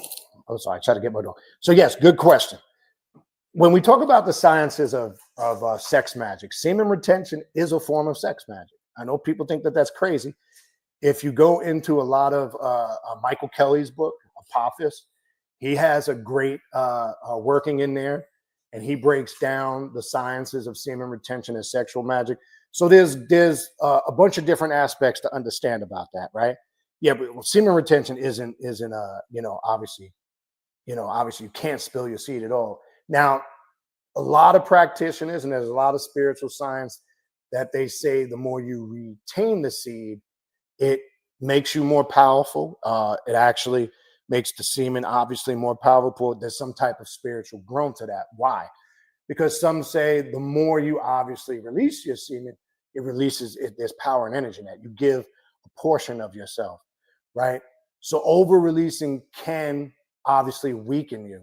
This is spiritual facts, right? There's something also called astral sex, right? And astral babies, right? And there's understanding the science of astral sex and physical sex and the effects of physical sex. Now, we have to be careful with this because there can be forced retention when sometimes energy needs to be released. So it also correlates into you understanding yourself and your needs, right? So yes, not retaining. Now, I just want to be clear on this. Not retaining on any level and overdoing it can strip you of your power. Sometimes people do a retention working for X amount of time because there's an intent and a goal to accomplish for some type of spiritual growth. There's that aspect of retention. So it does have its place on this path. It is a part in the spectrum of things of what we call sex magic, but it's up to the practitioner of one, how they use it, two, why they're using it, just like anything else on this path, and three, what's the overall goal while you're doing it. But we do have to understand you give part of your life force. Now, it's even more crippling for a female because females are internal creatures.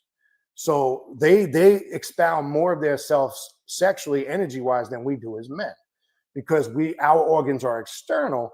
This is why we can do it more frequently. Not saying it doesn't affect us, because it does.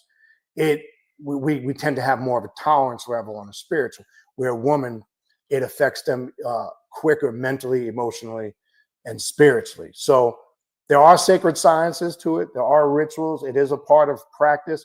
But just like anything else on the path, again, understand the reasons why you're doing it, what's the goal and the purpose, and what's the eventual outcome, right? But it's a good question. All right, we got anything else?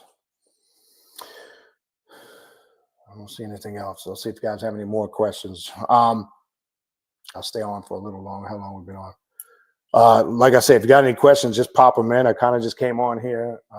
Slim, thank you. I appreciate the donation. I'm glad I was able to help. Again, we have to establish. I want to make this clear. This is a path of self-mastery. You develop practices that work for you. I don't care what it is, right? I don't care because look, as we all interact with each other and we dialogue, you're going to find some people are doing this, that, and the other. Some people are doing things similar to you. Some people are doing things that you're not doing at all and maybe can't even connect with, but they're getting results. And I always simply say this: if you're doing something and you're getting results, it does not matter what I think or anybody else thinks. If it's working for you, keep doing it. That's all. That's the determining factor of how you know what you're doing is right. Results. If you're doing shit and you're not getting results, then stop wasting your time doing it. That's simple. That's what I was talking about earlier about people say they're loyal. I'll be loyal. I do this.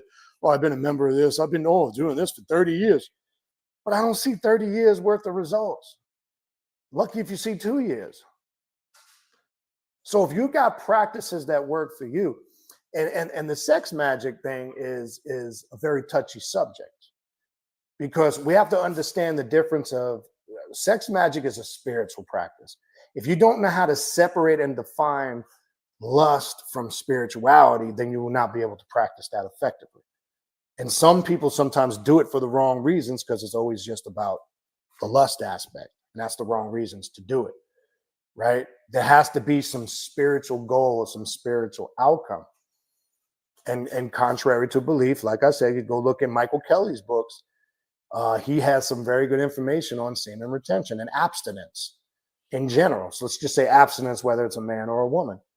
That is a form of sex magic. You say, well, you're not having sex, but you're disciplining the sex current or the sex energy force. So it is a form of magic. So you're thinking, when you hear sex magic, you're thinking it has to always involve the act of physical sex. That's not what it means. Again, I just said, make sure you can separate the lust and the physical act of it in correlation to the spiritual act. In vampiric magic, there are rituals, for an example, that are considered erotic and sexual, but no physical act takes place. Two people will sit face to face with each other and they'll slowly get close to each chakra without completely touching it. And there's a whole process. So there's actually that whole concept of working it on that level. So it's not, what I'm trying to get you to see, it's not always about the actual act. Know how to separate the spiritual practice from the physical activity. Now, there are ritual and there are workings where both are utilized, 100%, right? But it's not always just about one or the other. Sometimes it's a combination of both. Sometimes it is about one aspect of it or another. It just depends on, again, what you're doing. Ox Warrior says that's a whole class in itself. I mean, thoughts on Islam or the Hebrew Israelite movements, they're just, in my opinion, lesser systems of spirituality, systems that we're still, not us, but per se, people are still trapped in. Okay. Look, it doesn't mean that everybody in those movements are bad. It just means they're severely misguided, right? We're wasting time in this day and time. We're still arguing and fighting over books and religions and we're wasting our time, and it's creating a lot of division amongst people, right? I mean, going into the doctrine of it, man, I could rip that apart going into it for hours, right? You guys, I've expressed my opinion of it. When it's used from how man has now created religions out of these holy books. But like I've explained to people, we have a on my Patreon page, I have an Astral Bible and Occult study class. When you understand the Bible without all the man-made influence, it's not that it's a bad book. It's a bad book when it gets in the hands of men who interpret it and use it in a misguided form, the same way they do the Quran, no different. And like I've said before, the Muslims of today follow more of the hadiths and the traditions of men than they do the actual Quran, right? It's like saying, for an example, you got a lot of these fanatical, fundamentalist Islamic movements that promote terrorism, but it doesn't mean every Muslim is a fundamentalist and has that mindset or approach. I know many people who are good practicing Muslims. I may not agree with their choice of religion, but I respect them if it's making them better people and they're not forcing it on anybody. But doctrinally, there's a lot of inconsistencies there. Now, when you talk about the Black Hebrew Israelite movement, now which you got a gang of camps, they're more disunited than the Christian sect world is. How many camps of Black Hebrew Israelite? I grew up around that shit. West One. I mean, I heard the same shit growing up as a kid that they're saying today. Remember, they were saying back in the 80s and 90s, the end of the world was going to come in 2000. You could pull up YouTube videos of it. Okay, I remember that was 2000 came and went, nothing happened. They're always talking about some cataclysmic doomsday event that something's going to crack the sky. They're more spooky than Christians. Okay, so there's a lot of without, because that'd be a whole night's class, but there's a lot of doctrinal inconsistencies in both of those religions. It doesn't mean all the people in them are bad. Some of them are crazy. Some of them are fanatical. Some of them are fucked up in the head, but it's not really their fault. A lot of the people that grasp those radical movements like that, they usually have something going on in their life, and it's usually a crutch to lean on. It's always sometimes a way out or an escape from some bullshit that they're dealing with in life, you know, and it's a form of escapism for them. I mean, to be standing on the corner dressed up like the Isley Brothers and the Power Rangers and just yelling at people with a megaphone, it's like, what are you accomplishing? Now, we used to deal with those clowns all the time in New York, and they're everywhere, right? But it's, yeah, take it with a grain of salt. Yeah, Ox Warrior, I did. Me and Panic did some shows together. I know his channel is down. He had them posted on his page. We did some podcasts together on TalkShoe. You can go on to the TalkShoe. They're still on Mind, the Awakened Universal Minds. If you go on the TalkShoe, we did about 3-4 shows. We also did one with Alim Bey because he was a close friend of Panic's when Panic was still here. I actually did, in it was 2000. I'm gonna say that was around 2013, 14ish, somewhere in that area. We connected. We did some things together. We were talking frequently at that time, but then just life kind of takes place, and we didn't talk as much. Briefly, I would touch base with him here and there. But yes, I did do some shows with him, and we did collaborate for a little bit during that time period. And then obviously life takes over. I don't know if I'm not going to get into his story because some of it was personal. Some of you may or may not know, but he was battling a lot of health issues for a while that he kind of kept discreet. And some people want to do that because that's just the way they deal with it. You got to respect that, right? Not everybody likes. People deal with certain things in life, whether it's an illness or a tragedy or the loss of a loved one, whatever it may be. You have people deal with it a certain way, and you got to respect that. And there's probably a lot of things people didn't know for a while. He was dealing with some stuff, and he had his route of dealing with it, and I respect him for that, or anybody that takes that route. And they want to go out on their terms and their way. It's the best way I can describe it. Okay.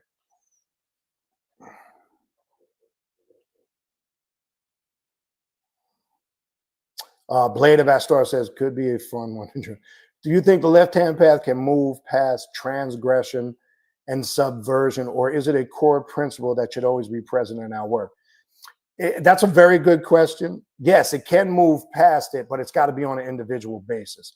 As a whole, those aspects and elements will be there because it's a part of this path, but we shouldn't let anything like that define it, because sometimes we can kind of, people, I'm speaking in general, can kind of get caught up in that. It's really up to the practitioner as they're evolving in their journey on this path. At some point, yes, they have to work themselves. It doesn't always have to be present in our work. Is there moments and times when it does? Yes. But again, why I say it's up to the person, it all depends on the type of work you're doing, what's dictating that work. So it's just like anything else. It doesn't always have to be there, but there will be times that and other things you might need it there. I always think there'll be elements of it there, because I don't think you can fully ever completely, when you say certain elements of the path, completely eliminate them, because that's just, it's there and it's needed. Just for an example, like if you take certain aspects of shadow work, right? People will always say, well, is there ever a point where shadow work is not needed? No, there are moments and gaps where you might find where there's points in your work you're hard at shadow work because there's things going on in your life, or there's things you haven't addressed. And then there might be large gaps or periods where you're not doing it as much or not doing it at all because you're in a good place, or you're at a moment in your journey where it's not needed. So I'm saying all that to say there's going to be plenty of times where no, it's not always needed. Yes, you can get past it, but don't be surprised if those elements sometimes work their way back in for specific reasons. It's up to the practitioner and where they're at in their journey. That's kind of what I'm saying. So then you go further, concepts like sacred blasphemy, acts of wickedness, like attacking established dogma. It depends on your perspective of that, right? And then when we're using terms like sacred blasphemy, what are we perceiving as blasphemy, right? Right. So a lot of those statements you're making there is based on perception, right? So when we hear the word blasphemy, a lot of us, I'm not saying you or everybody here, but a lot of people will go to a religious frame of thinking, because we're told blasphemy is questioning God or the Bible. So some people's minds might go to religion when you're saying blasphemy. When you're saying sacred, what one individual might perceive as sacred, that may not be sacred to the next individual. So when we're using descriptions and terms like that, we have to take into account the person perceiving those terms, right? So a lot of the terms you're using there, that more comes into practice of old satanic trains of thought, like even the old satanic church. Yes, it does apply to today, right? It's not when individuals, because like when I'm talking about dogmas, I don't look at it as an attack. I look at it as reforming misinformation, right? Now, if you're just blatantly on a mission to take it to the next level and you're using it in a threatening manner, and you're talking in out-of-pocket destructive ways and threatening ways, then that's taking it to a level you shouldn't take it to. So again, perception is what I'm trying to say. So the question would be, what is sacred blasphemy to the individual that's making the accusation of sacred blasphemy, right? And what are acts of wickedness? Because the perception and how we perceive, because what I perceive maybe as wicked, another person may not, and vice versa. So it's a touchy-feely area. I totally get where you're going, but I think it then comes back around again full circle to the practitioner. It would have to be what if I label something sacred blasphemy, it has to be in something, a relationship that I'm involved in or dealing with or practicing that I consider sacred, right? Then you would be invading that concept, and then I might label it sacred blasphemy. A religious person would think everything that we're saying tonight is blasphemous because it goes against their ideology. So they would say that's blasphemous. That's against the Bible and the teachings of Jesus Christ, right? That would be an attack or an act of wickedness on our path, right? Because they'd be attacking us, going off on us, saying what we're saying is incorrect, right? So I get the concept, but again, I think it comes full circle. The onus and the responsibility never leaves the practitioner and what they perceive in correlation to as you describe. That's a good question. All right, what else we got? Ryan Benjamin, greetings. Any thoughts on Ifa? There are genuine Babalawos, but many scammers that give it the stereotypes. Oh, I could have a lot. That's one of the systems I came from. I was in Ifa for years. I belonged to a house, had a godparents and a Babalawo I was under for years, was crowned Oshun, was scratched in Palo. I've been through all that stuff. And I can tell you it's changed drastically over the years.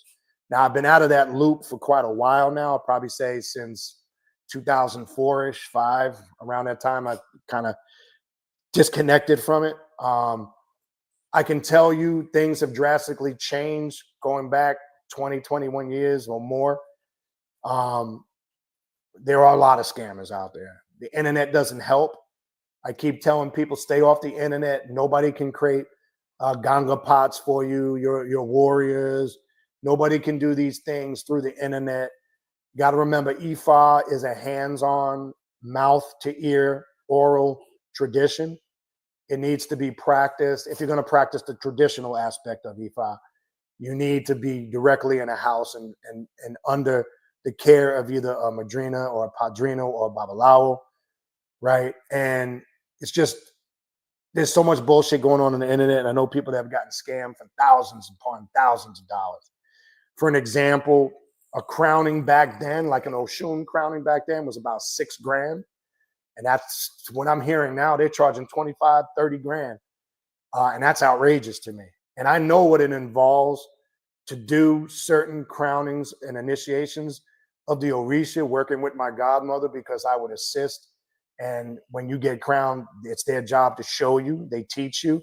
I know the amount of work that's put into it, the certain elements that need to be bought for it, what it takes to put it together. Most of the time it's a 7-day process, because the initiate spends a whole 7 days in the throne room afterwards. But the elements and the cost of it, I know what it costed back then. I don't know what it costs now, but that seems kind of high, even with the change in the economy and the prices, because I know it involves, as far as animal sacrifice and the animals that are needed for the ritual, the herbs, the different implements, the attire, the creating of the throne room, the type of people that have to be involved, the bata drum, I get it is a costly thing. I'm using this as an example for the scammers, but when I'm hearing $25,000, $30,000 nowadays, maybe I'm out of the loop. I don't know. But you do have to be careful. There are a lot of scammers. If that's an interest for anybody that wants to practice it on a traditional, you have to find, and it's tough, you have to find somebody that's reliable. Now, again, as I said earlier, I was fortunate. I belonged to a good house, and I had good people around me, and that always doesn't happen. I saw some bullshit with other houses. Don't get me wrong. I saw how houses, wars, a lot of politics in that shit too. But I was fortunate. I had honest, good working people around me on both sides of the spectrum. So I didn't really have any major issues in dealing with it. I just got tired of the servitude shit and grew out of it. Look, there's a lot of good things about it. There's a lot of bad things about it. It is a lesser system. It just constantly feels like I did everything for the most part. Hand of a ruler, my Alekes, my warriors. I did my Mejes, which are the twins of Oshun and Shem. I mean, you name it. Whatever rituals you can think of, I was just like, when does it stop? I was like, I got it. I'm done. All right. So it just depends on who you encounter.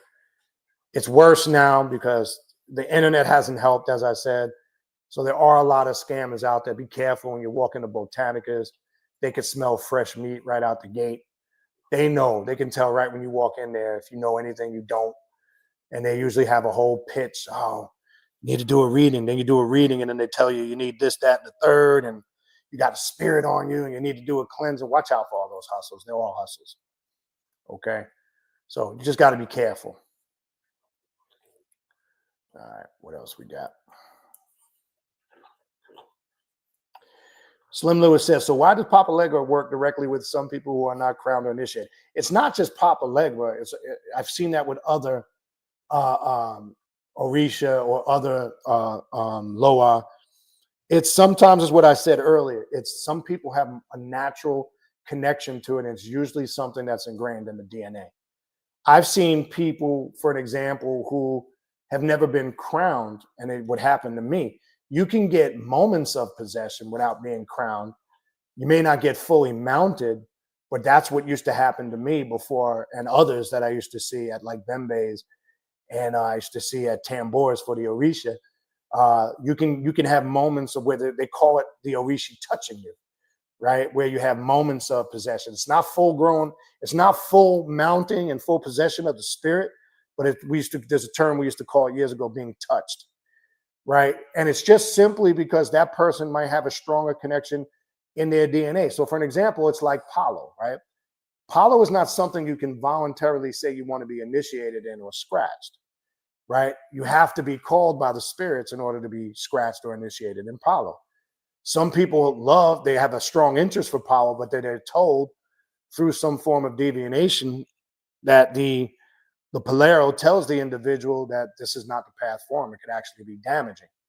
So usually, for an example, if you're called to Palo, it's in your DNA, or it's something that's connected to you, and you might be at a gathering like most of us were, and the spirit, one of the Palo spirits, in my case, it was Mama Cholo, comes down, and they'll usually mark you, like they'll draw the sigils on your body, and something will come up where it's something for you. So really the explanation to that is some people just have a stronger connection to it because it's somewhere ingrained in the DNA. So there's not really a specific reason why it happens or it doesn't, but it's a fact. It does sometimes happen like that for some people, and usually that's the reasons why. There's a connection there. And if you dig further back, you can usually find it. It might be somewhere in the bloodline. They find out later it's in the family lineage, or as they go through maybe further spiritual work, it comes up in other rituals and systems of divination. But usually the telltale is there's a stronger connection in that person than it might be, quote unquote, in somebody else. All right.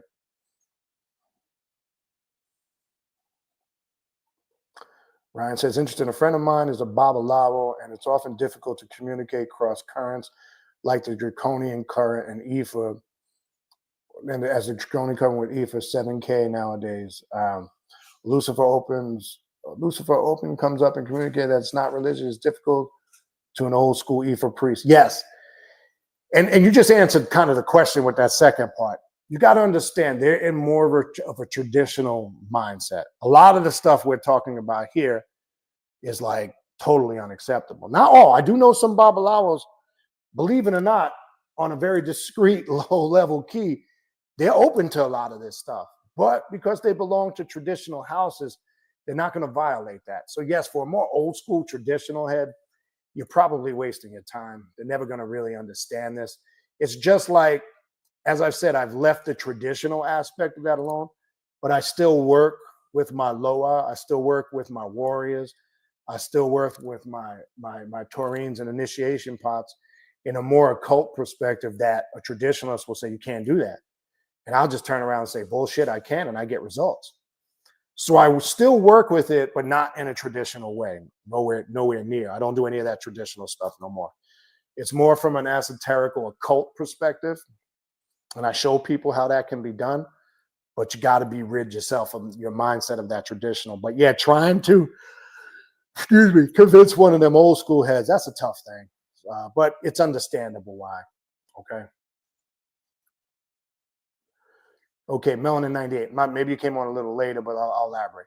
So the role of the ancestors on this path, that's going to be a varying degree of opinion to different practitioners depending on the methodologies you use. So let me explain. As I said earlier, I'm not sure if you were on, I practice something, and I teach those that study with me, something called ancestral veneration, not worship. That's first and foremost. So ancestral worship, and I know you didn't say worship, but I just want to put that out there to get that clarified. Ancestral worship serves no purpose on this path. Ancestral veneration does. Now, depending on where you go, who you talk to, you'll find some that don't utilize it at all. Some don't feel, in their opinion, It serves a purpose because that's their right, right? Because this is a path of self-mastery, a path that each individual lays out for themselves. I'm along the lines what I suggest and teach, because I don't tell people what they should and should not do. I suggest to people and I teach to people it is an important part of this path. Honoring and venerating your ancestors and connecting with your bloodline spirits is a powerful, impactful practice that can be very beneficial. And your ancestral spirits can be used just like the spirits you use in the different pantheons. They can be used to assist you. You can learn, gain knowledge and wisdom, and you can grow on many levels. Now, a good method to understanding of how it's utilized or how it can serve on this path, I've always referred people to a book for years now called The Black Ship by Malthus. And he's a left-hand path practitioner, and he's got a whole section in there from a left-hand path perspective, of how you can venerate your ancestors and work with them on this path and how it fits into the scheme of things. So I've always used that as the good example for that. So I would encourage you to get that book if you can. Now, there's no more hard copies available. It is available in digital format on Kindle. And it's also available free on the Scribd or the Scribd app. So it serves a purpose in the sense, if you feel it's important, and I do, and a lot of people do, the percentage of the left-hand path community, vampirism, for an example, vampire magic has strong elements of ancestral work. They honor the ancestors in a lot of the rituals, right? So depending on your spiritual practice, again, is going to dictate that. But I can tell you a large percentage of people on this path agree that it serves a purpose and a place on this path. But I will also tell you there's a percentage that don't really utilize it or bother with it at all. And that's their choice too, right? So that's the best I can give you on that. If you feel, I would also suggest to you, if you feel that there's a need for you to connect with it, then there's your answer. Connect with it. That's all that matters. But if you feel like you don't and you're forcing yourself to, then that's not something I would recommend, either, right? What else we got? Ryan Benjamin says, also, voodoo, African voodoo, and voodoo, Palo, Pantera, etc., all claim to come from Ifa, as I'm told. No, that's not true. So let me clarify that. We have a class on Patreon, African Witchcraft and Sorcery. And when you get into the history, so practices such as Palo, Voodoo, and Voodoo predate. They go back before Ifa, right? You got to understand the structure. You got to understand about like the Bantu tribes and where those traditions came from. Because when you get into Ifa, right, and you get into the practice of the Orisha, right, and then you, for an example, look at some of the Loa in Voodoo or Voodoo, and obviously you see the synchronization there. You can correlate who's connected to Ilegua, or you can correlate who's connected to Yemaya or Shun, etc. It's just there's a different historical timeline for both of them. I think it's actually, when you look at it historically, it's actually the reverse, right? You'll find Palo practices are very ancient practices. Now, keep in mind, you got to also understand that we did in the first two classes, African Witchcraft and Sorcery, and we had Brother Angel come through, who is phenomenal on that. We did a PowerPoint. We did a whole presentation on it. You'll see, got to understand the difference between modern Palo practices and even here in the West, these are a lot of more modernized practices as opposed to some of the indigenous and ancient practices, right? So even when you look at the differences, for an example, between, and I did videos on this a few years back, Palo Mayembe and Palo Manto. Palo Mante. Palo Mante is a more modernized version of Palo that's more connected to Santeria/Ifa, which most people here in America practice, where Palo Mayembe goes more back to the ancient traditions of the indigenous tribes when you go back to what we call Africa, right? So there is a difference. There's a connection, like you say, but I think it's kind of reverse. But yes, there is a connection there. Blade of Ash Store says, Don't tell those who love to gatekeep connection with deities that you can connect without their conscious pimp 5-tiered. And yeah, of course, because if you come with any aspect of mastering yourself and doing it for yourself, of course it takes money out of the pimp's pockets. That's my whole point. That's why I left a lot of those systems, because it was like a gravy train. It was a money train. Okay. And that's my whole point. Of course they're going to say that, because then they can't pimp you. They can't pimp you or your money, 100%. Foolish adept. I'll be honest with you. Maybe I know that as another term. I'm not familiar with what that is. I'm not even going to pretend I do. Any thoughts on mesmerism? I don't know what that is. Maybe I know it as something else. Maybe you can elaborate more, but I'm not going to speak on it, because I'll be honest with you, I'm not sure what you're talking about. All right. Ryan Benjamin says, oh, Santeria. Oh, Pantera. I must have read that wrong. Yeah, what we know, Santeria is the more modern form here, and how that practice evolved here in America, right? That obviously comes from, the Portuguese slave masters and the slave trade. When they had a lot of the African slaves in captivity and bondage, they forced them to practice Catholicism, and they disguised the worship of the Orisha behind the Catholic saints. So that's why you see, like in Santeria, Santa Barbara, Shango, Our Lady of Caridad del Cobra is Oshun, right? All right, so that part. Also, Pantera is a more older practice. So yeah, it still applies in that same spectrum of things. Santeria is the most watered down modern version of Ifa. And that's the brand we have here in America, which infuses Catholicism and Christianity mixed in with Ifa practices. So obviously we know if we go over to Nigeria and the land of Dahomey and the origin of Ifa, they wouldn't be doing any of these practices that we do here in America. Now, keep in mind, when you go over to Nigeria, like here, the infusion of all the Orisha were mixed together and everybody honored them all. That was done because of that being in bondage and slavery. But technically, when you practice it over in Nigeria, if your head is owned by a specific Orisha, you live in that house and you deal with that Orisha for the most part. Your whole life is devoted to that specific one. This whole infusion, that Santeria that we have here in America today, that was done because they came up with that system because when they were in bondage and slavery, right? So that's not how it was practiced. So what I'm saying is understanding the history and the timelines and all those practices prior to it. It goes back to a lot of those ancient tribes, the Bantu, very, very prominent in a lot of those practices. So you have to go into the study of, again, I'm not sure if you're on the Patreon. If you are, watch those first 2 classes that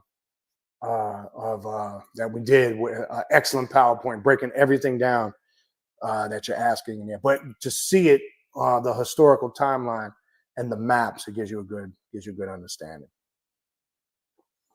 All right. Slim Lewis says, if parallel timelines exist, presumably there's a version of each of us who is at their highest spiritual potential. Is it possible that one of the demons we learn from us is as a higher realm? So that's how I like you thinking like that, Slim Lewis. Yes. Okay. And I hope you just caught the jewel that he just uncovered. And you know what movie kind of shows that? It's funny because this came up. You guys remember the movie? There's 2 movies that showed that. One where the movie called The One with what's the actor's name? The Asian actor, Jet Li. The One kind of shows that. And then if you remember the movie that came out years ago with Van Damme, Time Cop, they kind of show what you're talking about, right? And remember, when he gets back to the One, he's canceling himself out because he's getting back to the origin, quote unquote, of who and what he is. So yes, there are, when you talk about those parallel timelines, there's a science behind what you just said. So hopefully people caught that. Yes. Okay. What else we got? Foolish Adept says, basically inducing. All right. So this is what it is. Basically inducing trance through the eyes using the life fluid or Kundalini energy force. Same force animal. Oh yes, that's real. That's done in ritual work. I just was not familiar with the term that you said. But what was the initial? Okay, so what was the initial question about that? Let me go back. Now that you explained it, let me see what the question was again. Oh, any thoughts on it? Oh, no, for real. The elements of what you described, that's used in draconian magic, right? Because we work a lot with that in draconian magic, with the serpent energy, raising the kundalini and working with it. The way you described, there's clipothic workings. That's some of what you just described can be used. So those elements in that practice of what you're labeling that stuff is real. That stuff is utilized in certain facets on the occult on the left-hand path, 100%. And it depends, again, my thoughts on it, again, what are you using it for? What's the intent of why you're using it, and what's the general outcome? As long as you have clear answers for those things in your practices, and there's always has to be that what's the purpose and the outcome, then it's something that the individual has to justify.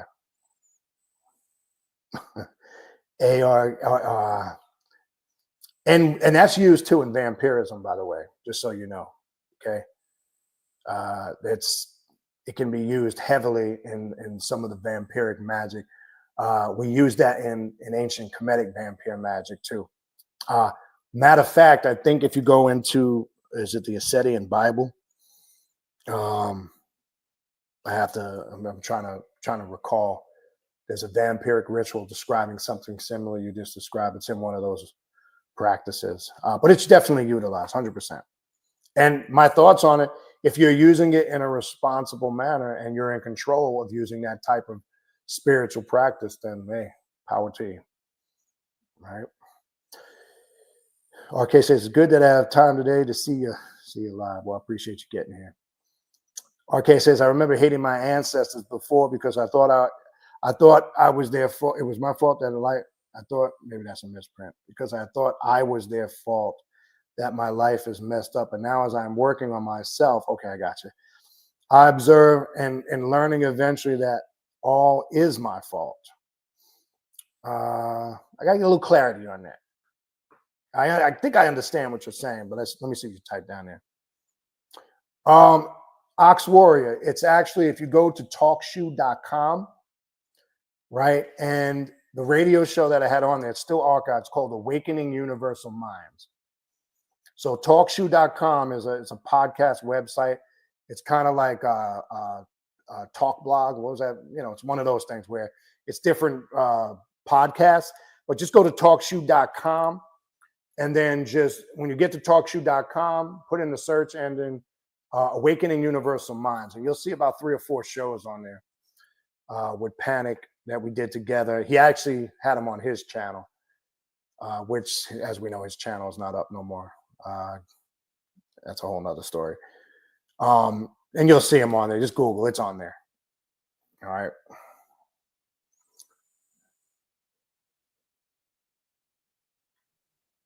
Marcellus White says some are still at Pandemonium and some of them are uploaded. All right.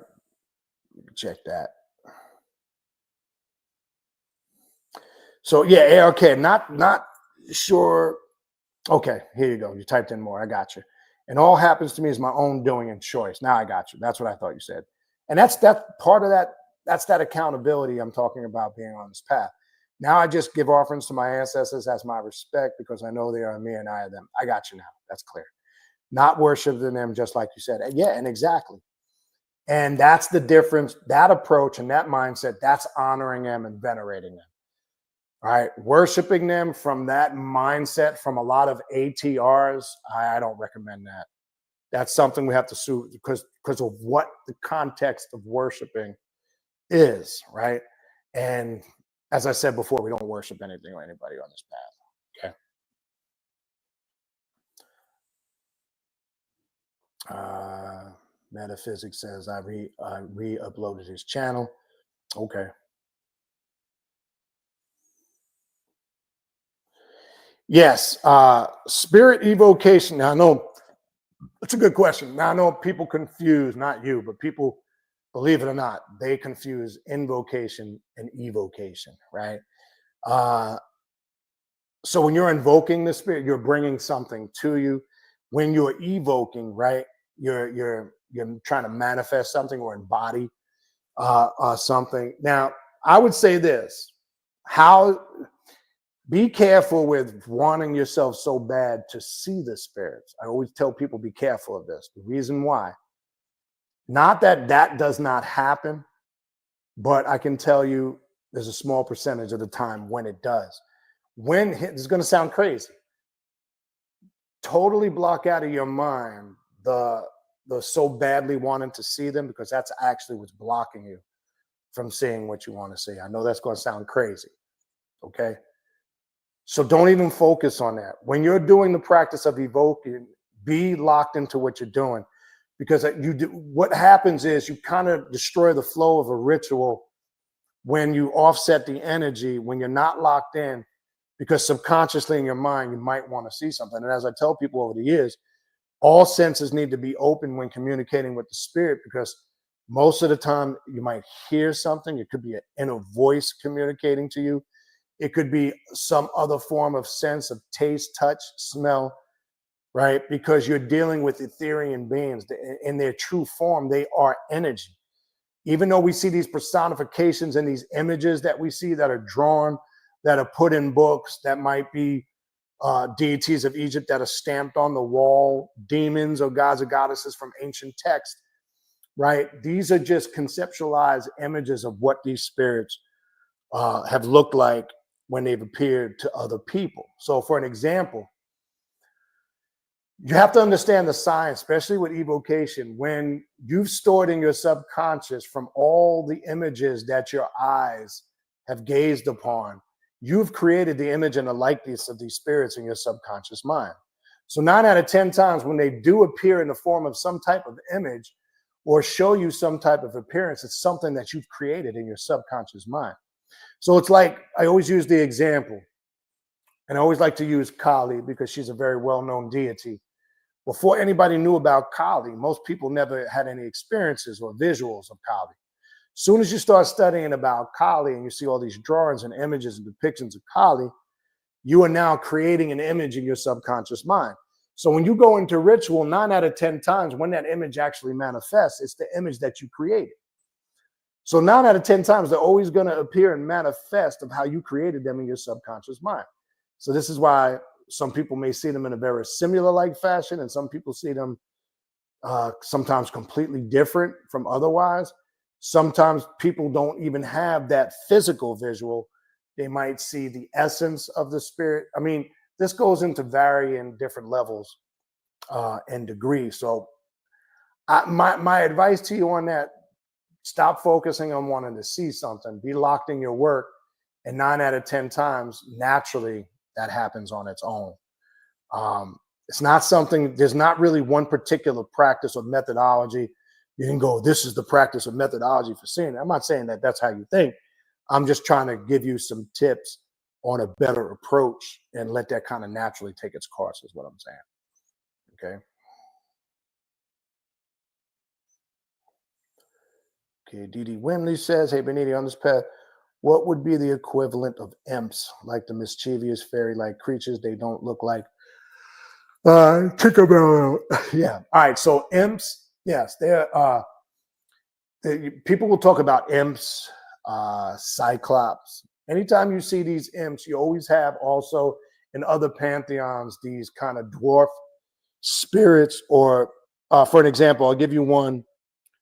And there's a different levels and understanding of what a mischievous spirit is. There's one that fits that category to use as an example in ancient Egypt, which would be the deity Bes, right? Bes is a pygmy type of deity. He's kind of in that category, a spectrum of mischievous spirits. Now, even when you look like in movies and you see imps, they usually recommend that there's categories of spirits called specters and ghouls, right? And they fall in that category because specters and ghouls, that's their job. They like, for an example, even though you might call them imps, they're specters in the sense that they have the ability to read minds, right? Or they have the ability of telepathic communication, right? So they can be destructive forces when you don't know how to deal with them, right? So it depends on the pantheon. It depends on how they appear, and keep in mind too, they could be shapeshifters, right?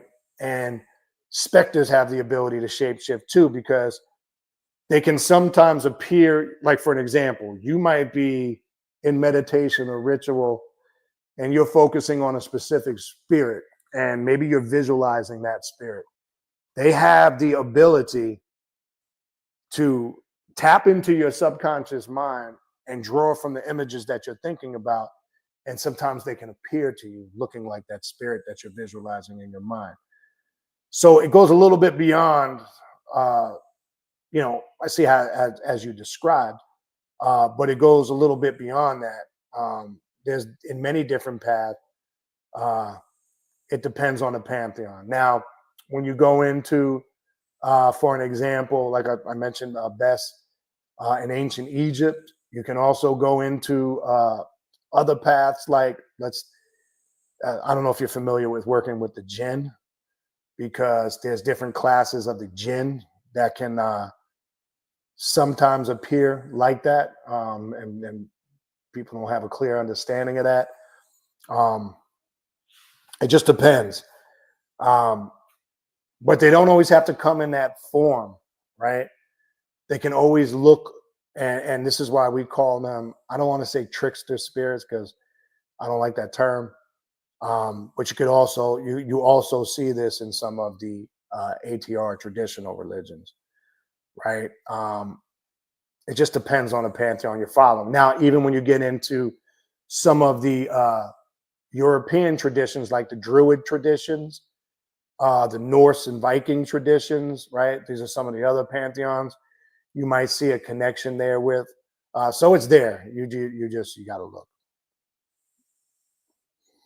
All right. What else we got? Foolish Adams says, the excitement can be disruptive. Yes. So Foolish Adams says, I'm from the Caribbean, Jamaica to be specific. Right. And that's another pantheon. And Obia is big here. Are you familiar with that? And would you consider it left-hand path tradition?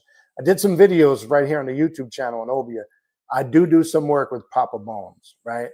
And I do, now, most people on the surface would not consider it. It is a very dark path. And one thing with Obia, there's not a lot of information and books out there on it. And that's a good thing, right? Also, the practices of Obia, when you go to Trinidad, there's an aspect of Kali connected to Obia amongst the Trinidadians, not so much in Jamaica. I did a whole video on that. I do some work, and I have some stuff set up on my altar. I do work with Papa Bones. It is a very powerful practice, but I would say to the practitioner, not to you if you're familiar with it, it's nothing to play with. There's a lot of elements of African traditional spirituality in it, like Palo Mayembe. There's a lot of practices in Obia that you'll find very similar in Palo Mayembe, 100%. For those that know both and practice both, you can obviously see the connection.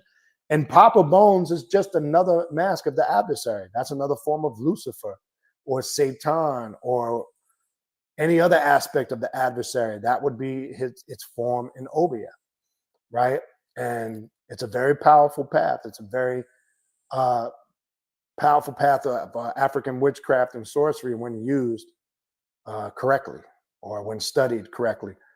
Now, again, a lot of people ask, that's another system that is passed down correctly from mouth to ear. There's some books out there. Be careful. A lot of them are garbage.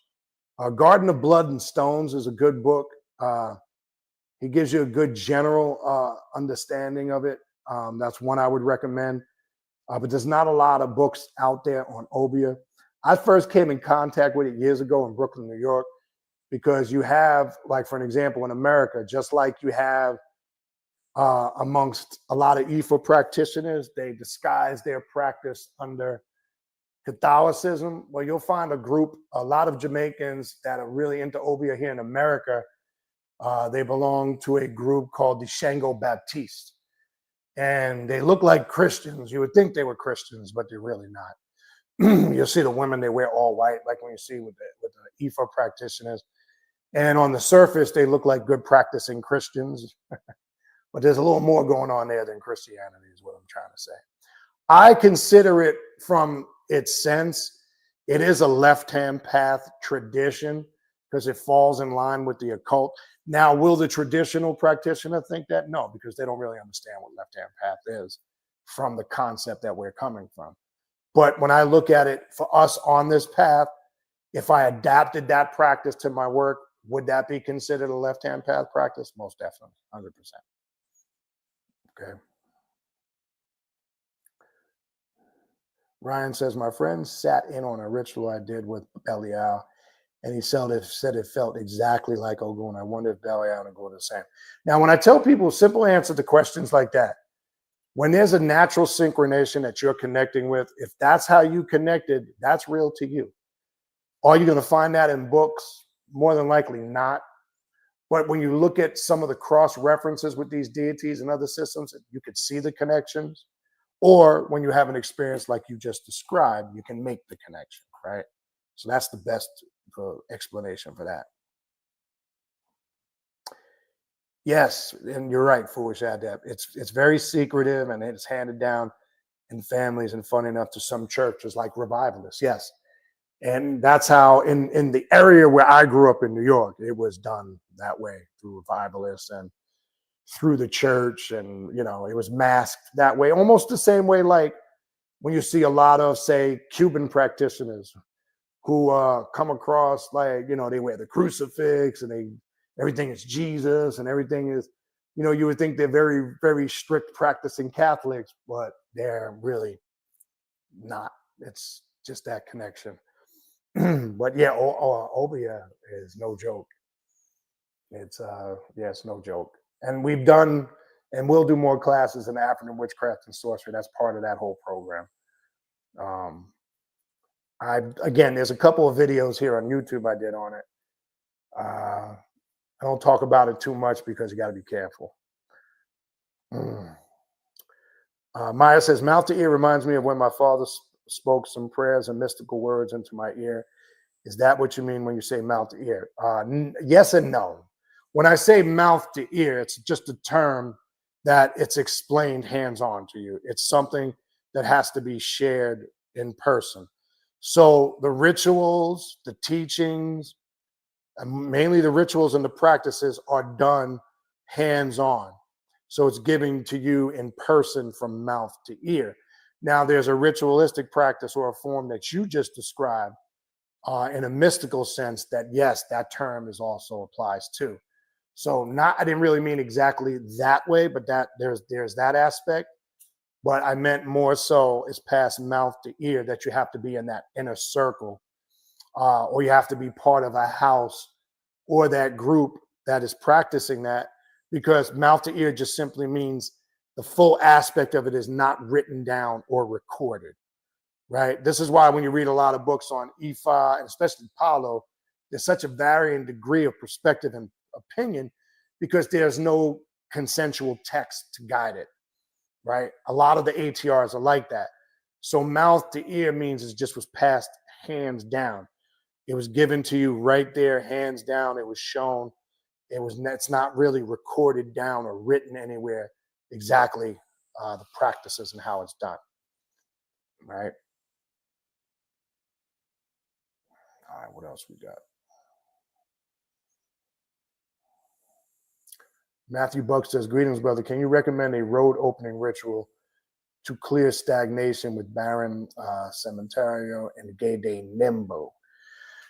So a lot of that would be, that's something, for an example, would have to be discussed like in a consultation, because we would have to go into depth on what, and we can't do that here, not in this, I don't do stuff like that here in this platform. So we'd first have to establish what exactly have you already done and established. We'd have to get to the root of what's causing the stagnation in order to identify specifically what needs to be done, especially with Baron of the Cemetery. That's a whole nother beast in itself.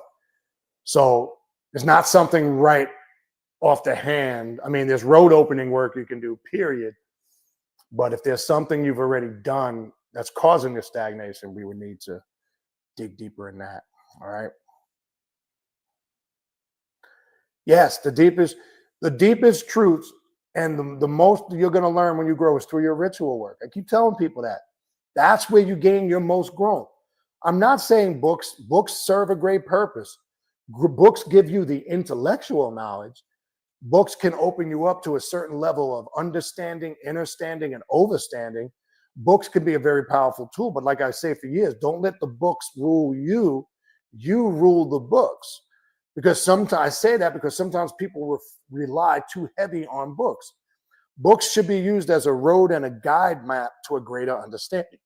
Excuse me, to a greater understanding. Your ritual work is where you're going to transform and grow. Your shadow work, all of the work and the rituals and the practices that you use consistently is what's going to transform you and make you grow. Facts. Okay. You're welcome, Maya. Okay, I'm gonna take a few more. This is a good question. What are your thoughts on entheogen, psychedelic plants, and ritual? For example, ayahuasca, but especially for achieving occult gnosis power. Okay, so I've talked on this a bunch. So those things are used to activate the DMT molecule, right? So when you're taking ayahuasca, psychedelics, etc., what that does is activate DTM, right? And the DTM molecule activates a portion of your hippocampus area of your brain, which is the portion of your brain that's responsible for activating your spiritual world. It's no different when you watch the movie The Matrix, right? And they're showing you this in The Matrix, because every time Neo has an experience, and like I told you, Neo is short for neocortex, because Neo represents the neocortex portion of your brain. So every time Neo's having an experience, they hook these machines up to his brain, and they're trying to show you anytime you have a spiritual experience, it always has its connection to the neocortex portion of your brain. When you're activating the DMT molecule, it's the same thing. You're basically breaking out of the matriarchal grid, and you're entering into the subjective worlds, right? Or subjective universes. And this is why people have all these different experiences. Now, I've said this. If somebody is using psychedelics, ayahuasca, etc. Nothing wrong with it as long as you're doing it responsibly, right? Obviously, you should be doing it from a trustworthy source first and foremost. If you're not an experienced practitioner with it, and I'm not saying I am, I don't really do it. Never have, maybe one time, I probably would say years ago. Obviously, make sure if there's others there with you, it's trustworthy people. But long story short, if done correctly, I'm not saying it can serve a purpose. It can help your spiritual gnosis and growth.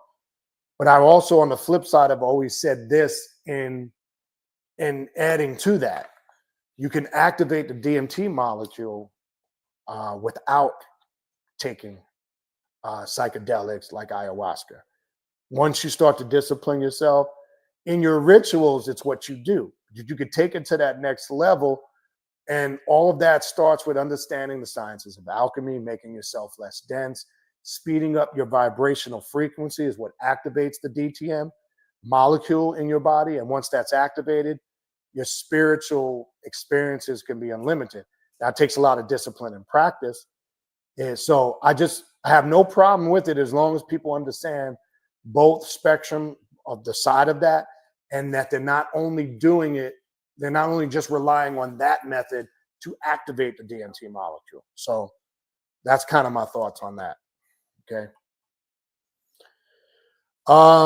Yeah, Mark Allen, that book is intense. Mark Allen Smith and his work with Hecate is very dark. It deals with working with a lot of blood work and blood rituals.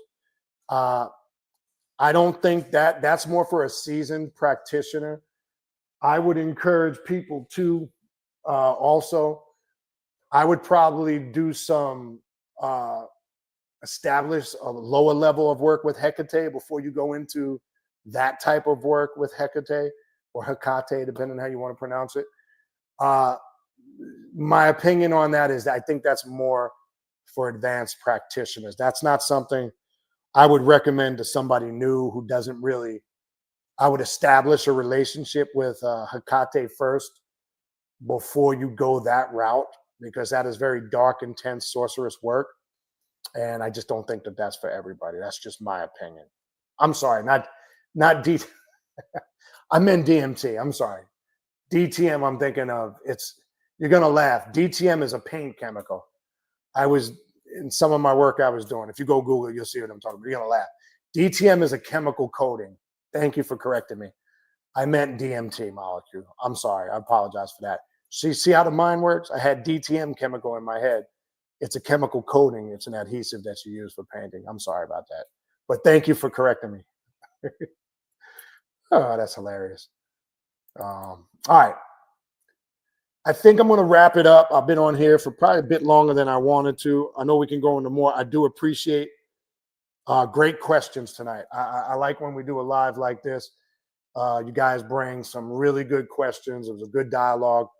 And hopefully we can keep doing this type of, I like this type of class rather than me just yapping my mouth. So I'm going to leave it there. I want to thank everybody for tuning in. I appreciate you guys. I thank you guys for all the support on all the platforms. I know I don't say it enough, so occasionally I like to just put thanks out there. Thanks for supporting the YouTube channel. Thanks for supporting the Instagram, the Facebook, the TikTok pages. And thank you, most importantly, not dividing it, but I do thank you guys for supporting the Patreon page. All right. For those that are in the Patreon, I'll see you guys in class tomorrow, 3:30 Eastern time. We do have a class tomorrow. I'll see those who are in the class. I'll see you guys tomorrow afternoon. Again, thank you guys for all the support. If you need to reach out for me, all the contact info is in the description box of the videos. All right. Appreciate you guys. Infernal blessings. And we'll talk soon.